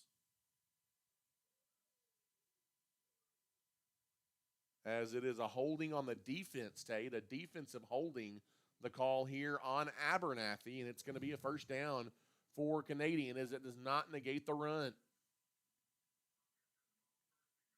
First down and goal for the Wildcats as they're grasping for life here at the 5-yard line, Tate, trying to make this a 2-score game again. First down and goal to go from the 5. Canadian knocking on the door, and the shotgun is Cameron Cavalier. Tosses it to Flowers, and Flowers finally, Tate, Abernathy gets to him at the line of scrimmage. That's a good job by that Antelope defense led by Tanner Timms there in pursuit. Yeah, great job there by Timms cutting off the edge. Limited that to no gain, and I know we're early fourth, but, man, keep that clock rolling at least for another down. Every second matters. That's when right. You're up at this point. Second down and goal to go for the Canadian Wildcats in the shotgun formation again. There's the snap, empty backfield. Cavalier looking to throw over the middle, Tate, and the receiver had it, but he can't hang on right near the goal line. It is dropped, incomplete. Intended target, I think, is Trace Mitchell, and it's going to be third down and goal for the Wildcats. And I think Mitchell had 6 right there if he was able to hang on to that ball. Might have been a tad behind him, but, man, brings up another big third down for this Antelope defense. And, man, if they could keep him out of the end zone here. Well, it's 2-down territory absolutely. for Canadian, especially the way special teams has gone tonight for the Cats. In the gun, rolling near side now, throwing it back. It's batted down as getting a hand on it, Tate. Number 50, as that is Cash Garcia. He's played a huge game today for the Antelopes, and he got a hand on that Cavalier pass. Yeah, great job on him staying home for one and, keeping Cavalier in the pocket, and then with the awareness to get his hand up and knock that screen pass down. Man, great job there by Cash, and that brings up a huge fourth down. And it may not be the ball game, but if the Antelopes can keep them out of the end zone here, it'd go a long way. You'd love to see a defensive stop here. In the shotgun is Cavalier. He rolls near side, wanting to throw. There's room for him to run if he wants it. He globs it up too tall for number 15, the intended target. That was Baldo Garcia, Tate, and the Antelope defense. Another bend, but don't break. They get the stop. Abernathy holds on to a 35-13 lead, and the Antelopes take over inside their own 10. We talked about big stops by these defensive man way back in pregame, and there hadn't been a bigger one than that. And it looked like Canadian had every opportunity right there to punch it in, and, man, first and goal, and had 4 shots and kept out of the end zone by this Antelope defense. And here we go again with the chance to, man, take it down there, milk some clock, and put it away. 11:03 between the Antelopes and the regional finals. In the shotgun is Hole. He takes the snap. Jess is going to keep it, Tate, and outside of one play, that's not been there tonight, but that one play is a big difference in this ball game, which went for 85 yards. But he is gobbled up there as Jess Hole, no gain. It'll be second down and 10 for the Antelopes. And Tate, playing a team like Canadian, you've got to go for the kill. You can't play, let's try and run the clock out. At least that's the way I see it. Yeah, and I think Abernathy, I think Coach Wiley agrees with you because, the plays we've seen tonight, man, they go back to the end of the first half, had an opportunity to nail on it, and what happened? In the shotgun, again, is Jess. He takes the snap. He hands it off, and Malachi Reyes, and hadn't seen a bunch of Reyes tonight, Tate. He pushes out for a couple of yards near the 10. That's it. And a big third down and long coming up here for the Antelopes. Third down and about 8. 3rd and 8. How many times have we seen a 9-yard out route by White or Luke to get to the sticks? That's what I expect to see on this play. Let's see if they can draw that one up. That'd be just what the doctor ordered right here for the Antelopes. As in the gun. Empty backfield, looking to throw, scrambling around Jess, throws it to Rodriguez. Rodriguez curls around, gets the corner, and Tate, I think he did it. As he was thrown into the Canadian sideline at the end of the play, and the Antelope coaches next to us, I think, wanted a late hit out of bounds, but a huge conversion on 3rd down for a South Plains Auto Ranch 1st down. And, man, what a big time to move the chains is. It's a really good job there by Rodriguez after the catch. He knew where that first down was, and he got outside. And I don't know if he got it by a yard or two, but, man, just enough. On the 23-yard line, 1st down and 10 for the Antelopes. Those 1st downs have been hard to come by here in the second half for Abernathy. It's going to be a quarterback keeper by Jess. That was designed from the get-go. He pushes it out to the 26-yard line, and Abernathy's trying to run plays that's going to keep the clock moving, but plays that they've got the potential to also gain some yards with. Yeah, you're a whole lot more conservative than your typical Abernathy offense, but, man, as you watch those seconds tick off the clock, that's fine. Move the chains a couple more times, and, man, if nothing else, flip the field position. Got a big lead. That looks to be the game plan for the Antelopes. 2nd down and 7 is in the shotgun. Here is Jess. He takes the snap. It's going to be a quarterback keeper again. He comes to the near side, and that might be a hold on the Antelopes as a flag flies in from the backfield with 8:49 to go. Yeah, the White hat threw that one with some authority. He was all over that holding play, and flag gets thrown in that part of the field. 99% of the time, that's what it is, and that's going to move the Lopes back 10 yards. Holding penalty, and again, Tate, I go back to the Canadian defense has not played poorly tonight. They've made things difficult for the Abernathy Antelope offense. It's really been a couple of big plays on offense, but more than that, a few big plays on special teams tonight that's really proven to be the difference. The Canadian defense has been tough today. In the shotgun is Jess Hole again as he stands at his own 11 here facing a 2nd down and a long ways.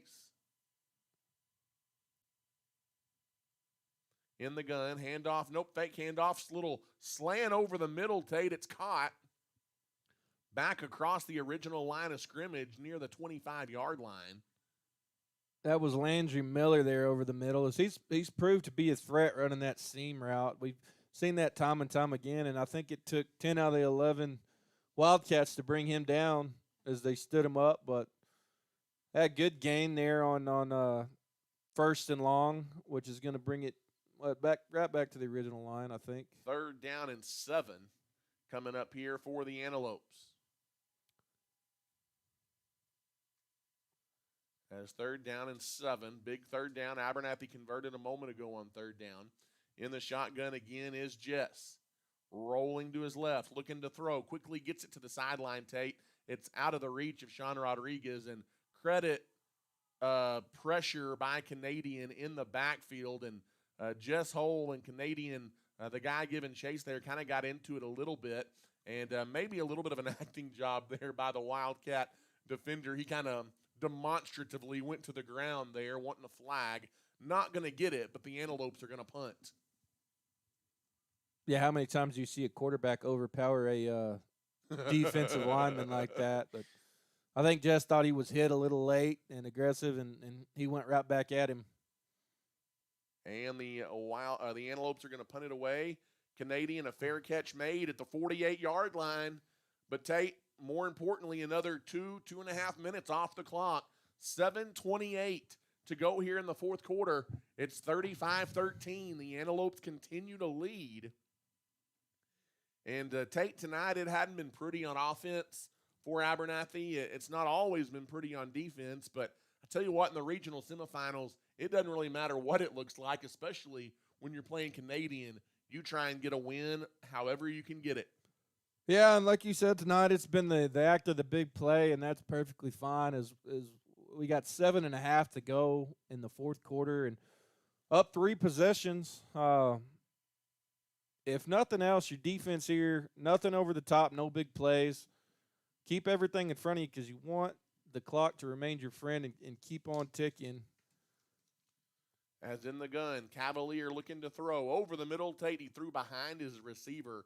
And I tell you what, the Antelopes have had a hard time against the run at times today, but their pass coverage and their defense in the secondary has been absolutely outstanding tonight, as Canadian has not gotten open down the field when they've looked to throw the ball. Yeah, you're exactly right. And another thing to mention on that is the Abernathy offense has done just enough to stretch out that lead to keep Canadian from, running the ball every down and grinding it out.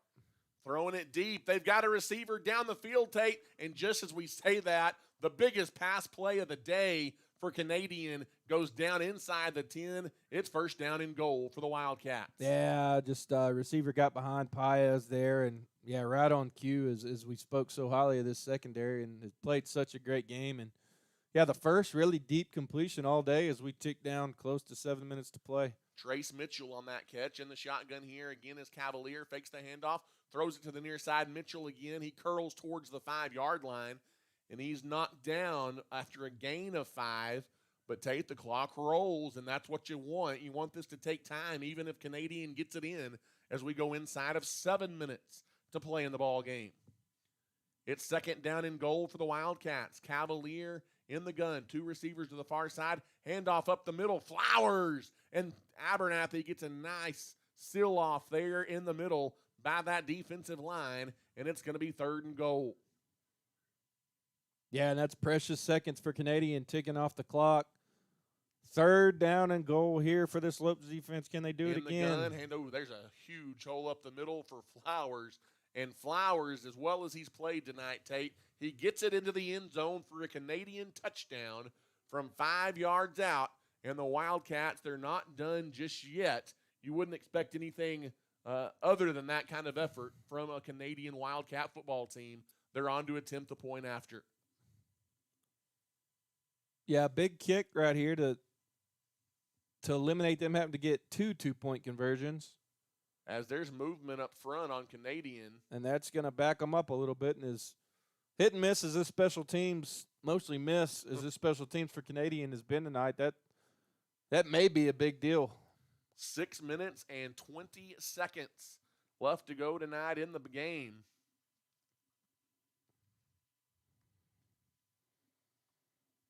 As after the penalty here, the Wildcats are going to re-kick it. Trying to cut this to a 15-point game with inside of 6.5 to go. The hold is down. The kick is up. It's a fake 2-point conversion, and Tate, the Antelopes sniff it out. They are not full. Abernathy took it away, and now running down the sideline. That is number 50. This is going to be a huge play. It's Cash Garcia. He's going to take it for 2 points, and Tate, it's still a 3-score game as flags fly everywhere in the backfield. So hold everything before we put it on the board. The 2-point conversion was fumbled. We'll see what happens. Tate, his temper's flaring all over the place here between the Antelopes and Wildcats. Well, the back that had the ball for Canadian, whenever he realized he was about to get tackled, on his own will, almost pitched the ball forward, which is illegal. You can't do that. And I don't know if they're just going to call that ball dead or what they're going to do. It was a forward pitch. Yeah, yes, which is illegal. But if they call that a fumble. This is a big 2 points because if Abernathy gets 2 points here, it remains a 3-score game. Yeah, no doubt, huge. And these refs are a little confused on there was multiple flags from multiple officials on the play, and I'm not sure if they know exactly what to call. But this is a big call in this game with 6:20 to go. Yeah, you're looking at an 18-point lead if that stands. and it would be another special teams play if it does stand, is Cash Garcia alertly ran it. We went ahead and finished it out and ran it in, Tate, because if something happens here where they do let it stand, this is going to be a massive, massive 2 points for the Antelopes. So they're going to talk about this for a while. 6 minutes and 20 seconds left to go in the game. At best for Canadian, it's going to be 35-19, as the PAT was no good. Now we will check the penalties, though. And I'm sure both sidelines will get an explanation as well.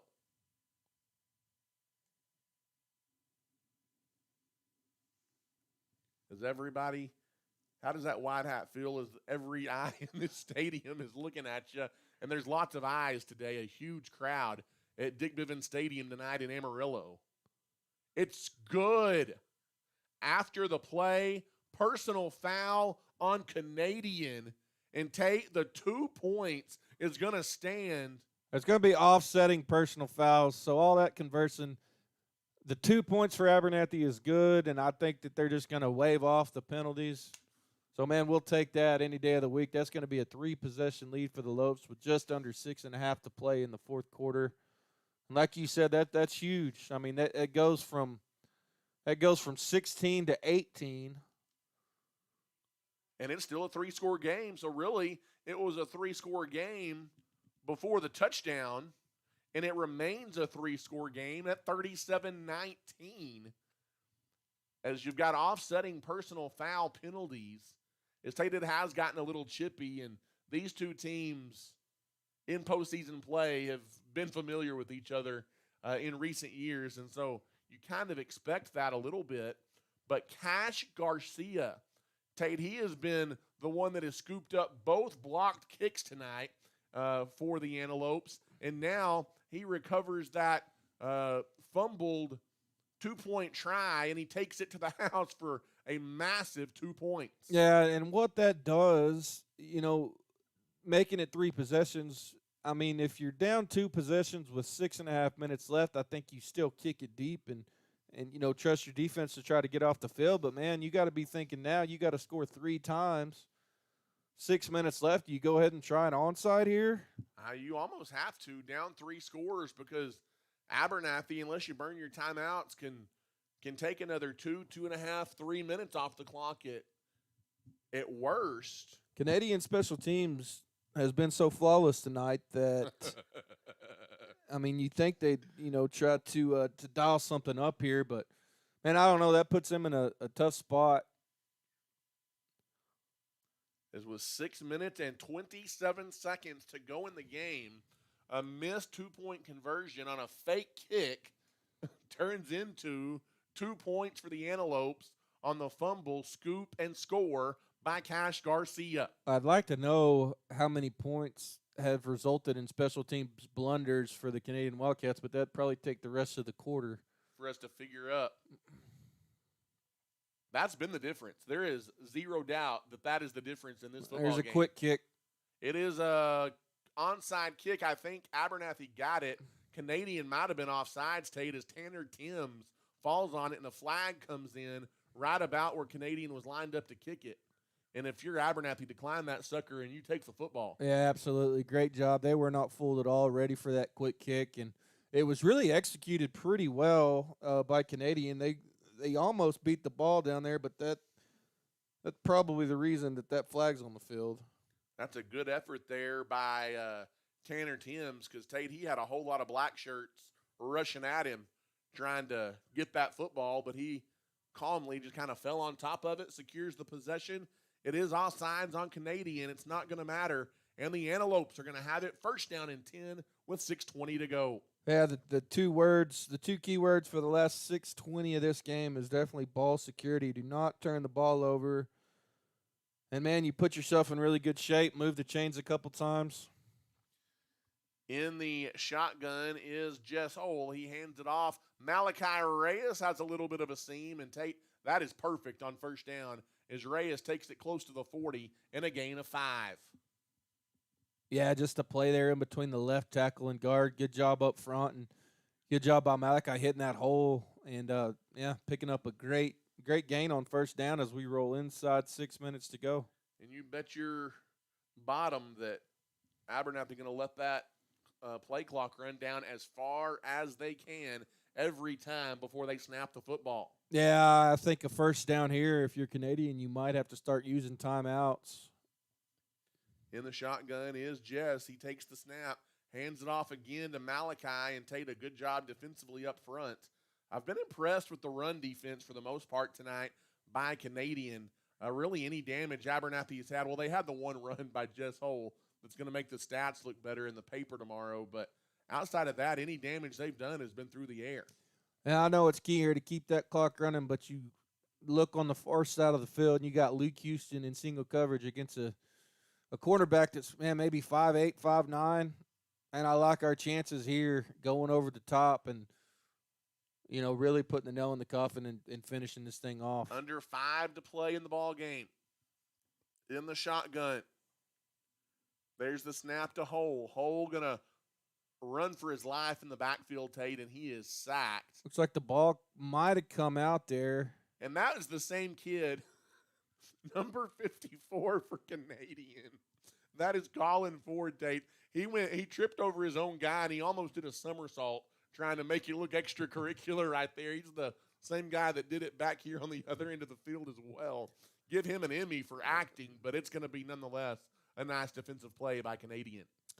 Yeah, and that's going to bring up fourth down. And I think if you're Abernathy, you probably go ahead and punt this away and force Canadian to go the length of the football field. I mean, yeah, you can roll the dice and try to move the chains one more time, but, man, your defense has really stepped up the past few possessions, outside the one touchdown and let your defense finish this thing off for you. 4:47 left to play. Yeah, and I don't think there's any question that you punt the football here and just make Canadian go as far as they can possibly go, and you're feeling pretty good up 37-19 with 4:47 to play. Although stranger things have happened. Yeah, good gosh almighty. I knew that's where you were going with that. Good gosh almighty. Oh, Friday. Oh, or something. Friday. Because I believe that was a John Tyler and Odessa Permian ball game. We were both wrong. I trying to draw him off sides there as Jess, and he can go back for the quick kick now, which is what he's going to do. Nobody back for Canadian. When your quarterback punts it, that's a high snap. Jess goes up to get it. Might have been partially blocked, Tate, as it's going to die at about the 40-yard line. And luckily there for Abernathy, Canadian's not able to scoop it because I think a Wildcat got a hand on that and blocked the punt by Jess Hole. I think that punt's going to net negative 1 yard, so it didn't really accomplish what you wanted to there. A high snap kind of had that play doomed from the get-go. But anyway, it's 4:40 left to go in the game. Defense back on the field. Whatever happens, make it take as much time as possible here. Yeah, nothing over the top, which is what killed you last time, to put them down there in your territory. 4:40 to play in the game as the Canadian offense back on the field at the 41-yard line. In the shotgun is Cavalier. Fake short, throws deep, and it's nice coverage, Tate, by Luke Houston. It's coming over to help is Sean Rodriguez, but it's Luke Houston that breaks that up. It's an incomplete pass, bringing up 2nd down and 10. Yeah, a little double move there by the wideout for Canadian. I don't think Luke ever broke stride, and he wasn't confused on that at all. And textbook defense. 2nd down and 10 here for the Cats. In the shotgun is Cavalier. Empty backfield looking to throw to the near side. It's caught, but he is pummeled in a hurry by number 13. A nice defensive play there by Jackson Hole. Yeah, bring the wood, Jackson, man. Great hit, great pursuit. Man, that's a form tackle. Man, you love to see it. Man, I get excited about those plays just as much as the big offensive plays. Absolutely. 3rd down and long here for the Wildcats. In the gun, looking to throw, rolling right. In the flat, wide open down the field. Somebody forgot about number 15. And Tate, that Canadian is thinking that is the day it's been for us. As Baldo Garcia was 5 steps behind anybody and the ball just out of his reach. luckily going to harmlessly fall incomplete. And I think that was just a good old-fashioned drop. I mean, I think that ball was right where it needed to be thrown, and I'm not exactly sure what the confusion was in the secondary, but here we go, 4th down for the Wildcats. In the shotgun. They need to get 10 yards. Empty backfield. Looking to throw is Cavalier. He's being chased from behind. Landry Miller got a hand on him. Cavalier keeps his feet, throws it wide open. How do you let a receiver get behind you, Tate? It is caught inside the 10-yard line. It's going to be 1st down and goal for Canadian. Is getting free down there is Luke Flowers. And Tate, how do you let a receiver get behind you on 4th and long in that situation? Yeah, a play like that takes so long to develop as Cavalier extended that play with his feet. And, man, you can cover guys for so long, but asking them to cover them for 10 seconds, man, that's a tall task. In the gun, handoff goes up the middle to Flowers, and he bounces off a defender, Tate, and Flowers is into the end zone. Canadian not done yet with 3:26 to go.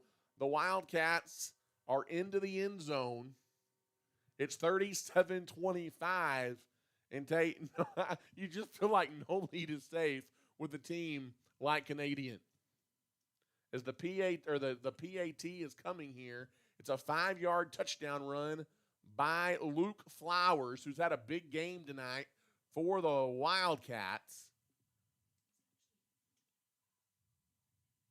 And the PAT coming here. And flags fly. I think Canadian might have been offsides again. That's going to be offsides on the Antelopes. Oh, I thought maybe since they blew it dead, but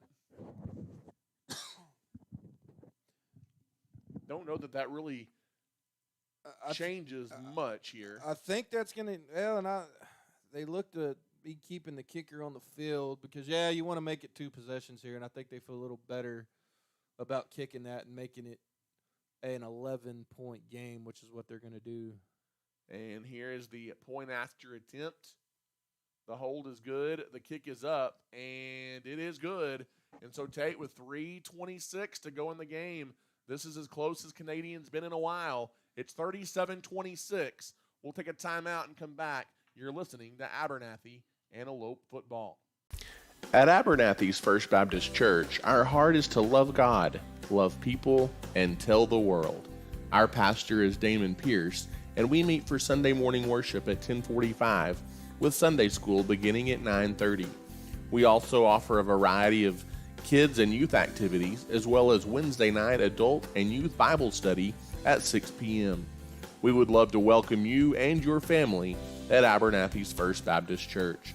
Feel free to drop by our church office at 411 7th Street or give us a call at 806-298-2587. We are proud to support our young people, and we are cheering the Lopes and Lady Lopes on this year. And welcome back here to Dick Bivens Stadium in Amarillo. Final 3:26 of this one.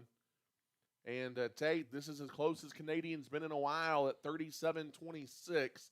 Do you suspect another onside kick coming here?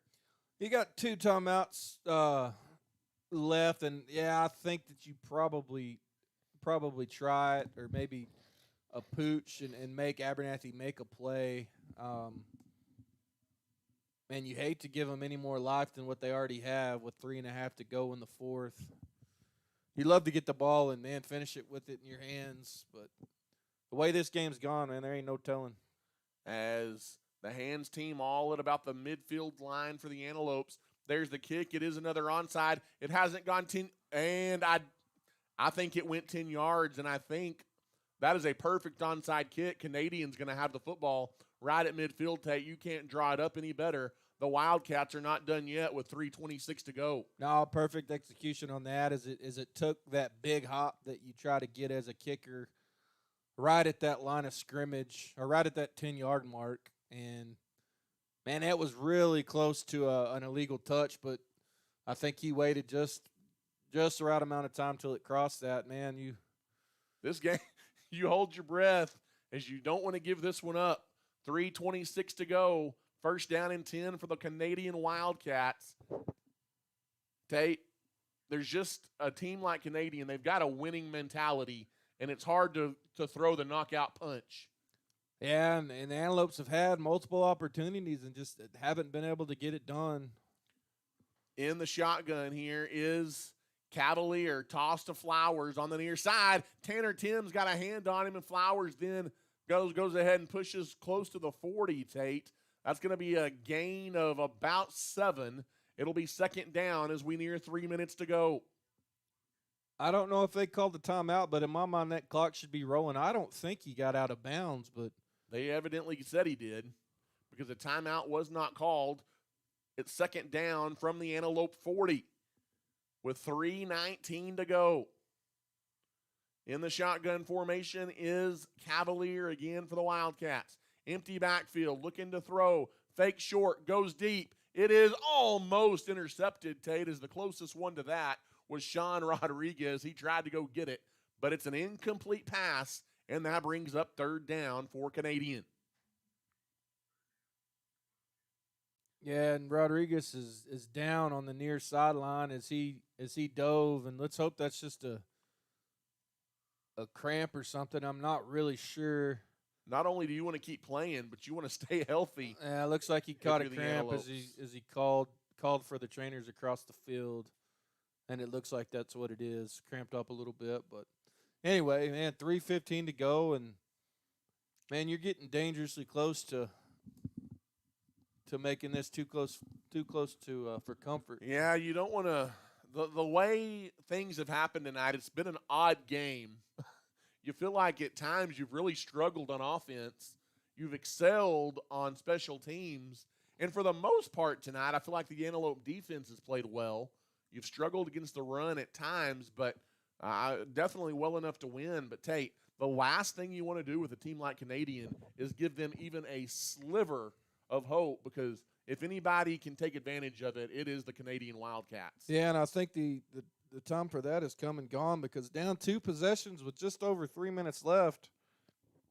You'd have to score and get a second onside kick. I mean, you still have 2 timeouts, but yeah, you're right. Even if your defense gives up a touchdown here, man, you need to make them work for it and run that clock down. Nothing over the top. I know we've said that, but man. In the shotgun again, here is Cavalier on third down, 2-down territory. Handoff coming near side, Flowers. Tate Flowers again, he breaks through, and it's a touchdown-saving tackle at the 13-yard line by Luke Houston. That's another big run by Flowers, a gain of 26. Inside the Antelope red zone once again. In the shotgun is Cavalier. He hands the ball off. Coming to the near side, Abernathy trying to make a defensive play, and that is a nice defensive play, Tate. They're made by Luke after a short gain on the handoff to Flowers. We go inside of 2:50 to play in the game. Run clock run. In the shotgun here is Cameron Cavalier.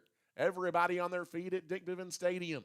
In this gun, Cavalier, a flag flies. They might have been offsides. That's going to be a false start on Canadian. Going to back them up 5, it looks like. And you know, Tate, Canadians saying the same thing. A lot of self-inflicted mistakes tonight. Very uncharacteristic from a Canadian Wildcat football team. Yeah, it hasn't been one-sided by any means, man. Just a lot of laundry on the field. In the shotgun formation again, here is Cameron Cavalier. He fakes the handoff. He rolls, wanting to throw. He's being chased, almost sacked. He got free to the near side, airs it out. It's deflected, Tate. It's intercepted at the 5-yard line. Luke Houston picked it off, and that might do it. If there's no flag on the play, maybe a huge XL coming from that Antelope sideline as Luke Houston picks off the Cavalier pass. Yeah, once again, just nowhere to go for Cavalier. Man, trying to make something happen at this stage of the game, and was under pressure and threw it up, and Luke sitting right there like a center fielder waiting on it. And, man, when your defense needed to cause a turnover, they did. When you had to get – we've said it all year, Tate, this defense has been bend but don't break. And I think they have played into that narrative tonight as well. 2 minutes and 12 seconds left between the Antelopes punching their ticket to the Class 3A regional final.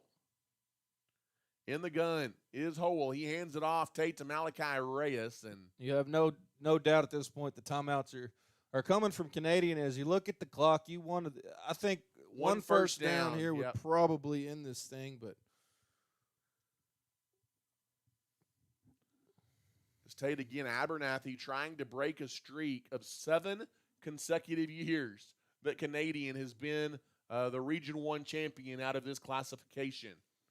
And they are 2 minutes and 5 seconds away from doing that, a timeout on the field.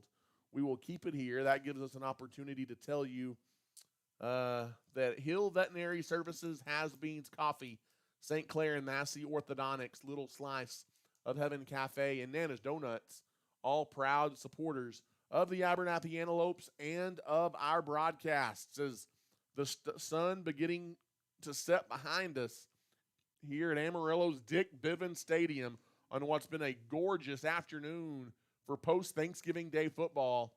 And it's going to be second down coming up here for the Antelopes. Second down and about 10.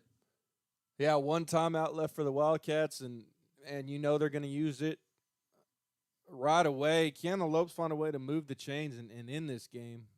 In the shotgun is Jess Hole. He takes the snap, fakes the handoff, and Jess Hole going to just dive to the middle, Tate. And another timeout is going to be taken by Canadian at the 20-yard line, and it's going to be third down and 10. Canadian can't stop it again, so I still think you've got to keep the ball on the ground here. Oh, I think you're right, and run that thing down, inside a minute and a half, close to a minute and 15, and punt it away. And man, I mean, you still got to score twice if you're Canadian. No doubt you keep it on the ground, and ball security is huge. And if we get to that punting situation, and we've had some high snaps on special teams and some self-inflicted stuff, got to avoid that, man. Just play mistake-free football for 2 minutes, and you're going to be playing in December. And not very many teams, Tate, can say that you're playing football into December. As, again, the winner of this ball game will take on either Roosevelt or Brady. In that game, Tate, that was an evening kickoff tonight, right? Yeah, that's correct. I think they kick off at 7 this evening. Could be a rematch with the only team that has beaten you 58-56 earlier in the year. And, man, would one of those stadiums in Lubbock not be rocking if you had an Abernathy-Roosevelt rematch? Yeah, you're exactly right. And we can talk about that, but let's wait about 2 minutes. No, I'm with you there. Absolutely. 2:01 to play is in the shotgun here on third down. Handoff is going to go to Anthony White. White, the playmaker, gets outside. He's got a first down, and Anthony White may go the distance. He cuts back to the middle, inside the 30. He just tiptoes out of bounds. It's a First State Bank or a South Plains Auto Ranch first down. And Tate, the Antelopes are going to dethrone the Canadian Wildcats as Canadian can't stop it anymore. Man, yeah, Anthony White, kind of a busted play. Nowhere to go up the middle, and just uses his speed to get outside and to officially break the backs of the Canadian Wildcats. I think you can pretty much just sit on the ball here with a minute 48 left to go. And you're right. We're finally going to do it. Knock Canadian off their pedestal. As the knee is taken by Jess Hole, as there is the snap. And Tate, they reset the play clock at 40 seconds. So you'll take the second down snap with right at 60 seconds to go on the scoreboard clock. But Tate, the Antelopes are going to be playing December football, and they're going to be playing for the I'd have to go back and look. No, I take that. They have at least won the region once in school history. They played Crawford several years back in the state semifinals, but hadn't been that far very many times. In the gun again is Jess Hole. He takes the snap with 1:05 to go. And they're going to have to snap it one more time, Tate, before the clock is going to read zeros. And look at the celebration in the stands across the way. Antelope fans all week have talked about wanting redemption from that loss back in 2019. Well, Tate, the Antelopes are about to get just that as one more knee inside of 40 seconds in the game. There's the snap, there's the knee, and down goes the Canadian Wildcats as the Abernathy Antelopes have ended a 7-year stretch of Canadian being a regional champion, Tate. And Goliath has been slayed, if you will. The Canadian Wildcats are going to suffer a loss at the hands of the Abernathy Antelopes. And Tate, tonight, it wasn't pretty. It wasn't perfect. You make enough plays, and the Abernathy Antelopes get it done, and that's all you can ask for when you're playing after Thanksgiving. Yeah, you're absolutely right. And there's Abernathy fans all over tonight thinking, man, we were due for this one. Too many times they've had this opportunity and fallen short. And like you said, it wasn't always pretty, but, man, Abernathy made just enough plays on offense and the same with defense. And, man, how about that special teams to put this thing away? And now we can talk a little bit about that potential rematch next week against Roosevelt, because, you know, if I was a betting man, which I am, I would put my money on the Eagles tonight, and we could be set for a fun night in Lubbock next weekend. Oh man, is Roosevelt a 30-point favorite over Brady, according to Dave Campbell's? Although, as the Children's Bobcats, that's why you play the football game. But Tate, it's all smiles in A-Town tonight as Abernathy has knocked off the Canadian Wildcats. Canadian will end their season at 9-4, and the Abernathy Antelopes, Tate, are 12-1, and they're playing into December. And Tate, you're just 2 wins away from playing at AT&T Stadium in Arlington, Texas, for a state title. Yeah, really excited for this bunch of guys, man.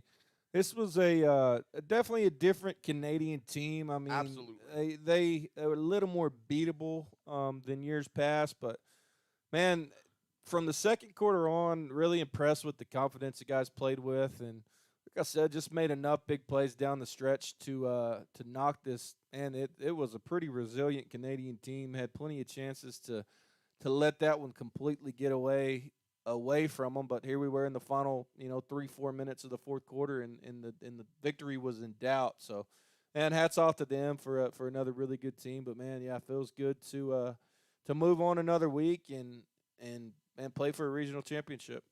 Absolutely, is the Abernathy Antelopes one of 2 teams remaining. Well, there's still technically 3 teams remaining in Region 1, but after tonight, there will be just 2 teams remaining. Keep it locked to our Facebook page. As soon as that Roosevelt-Brady game goes final tonight, we will let you know how that one turns out, Tate. But looking across the way, you see a big banner in the Antelope stands. It says Antelope Nation across the way, and Antelope Nation is fired up on this Friday afternoon following Thanksgiving, the perfect way to send ourselves into the Thanksgiving weekend. As the Abernathy Antelopes tonight have knocked off the Canadian Wildcats by a final score of 37-26. And really, you talk about it, you made defensive stops when you had to, special teams, countless big plays in this ball game. And Tate, it's going to be a happy road back down I-27 to the south as Abernathy will await the Brady and Roosevelt winner. And I know you're going to join me for that one next week back south, as the Antelopes going to head that way no matter who they play, either to Lubbock or maybe a little further south. But the Antelopes are going to the regional finals for the first time since 2019. Tonight, the Antelopes win it 37-26. That's about all we have for you tonight. As you see on your screen, the celebration, gold ball chasing. As they say, the Antelopes get another one to add to the trophy case.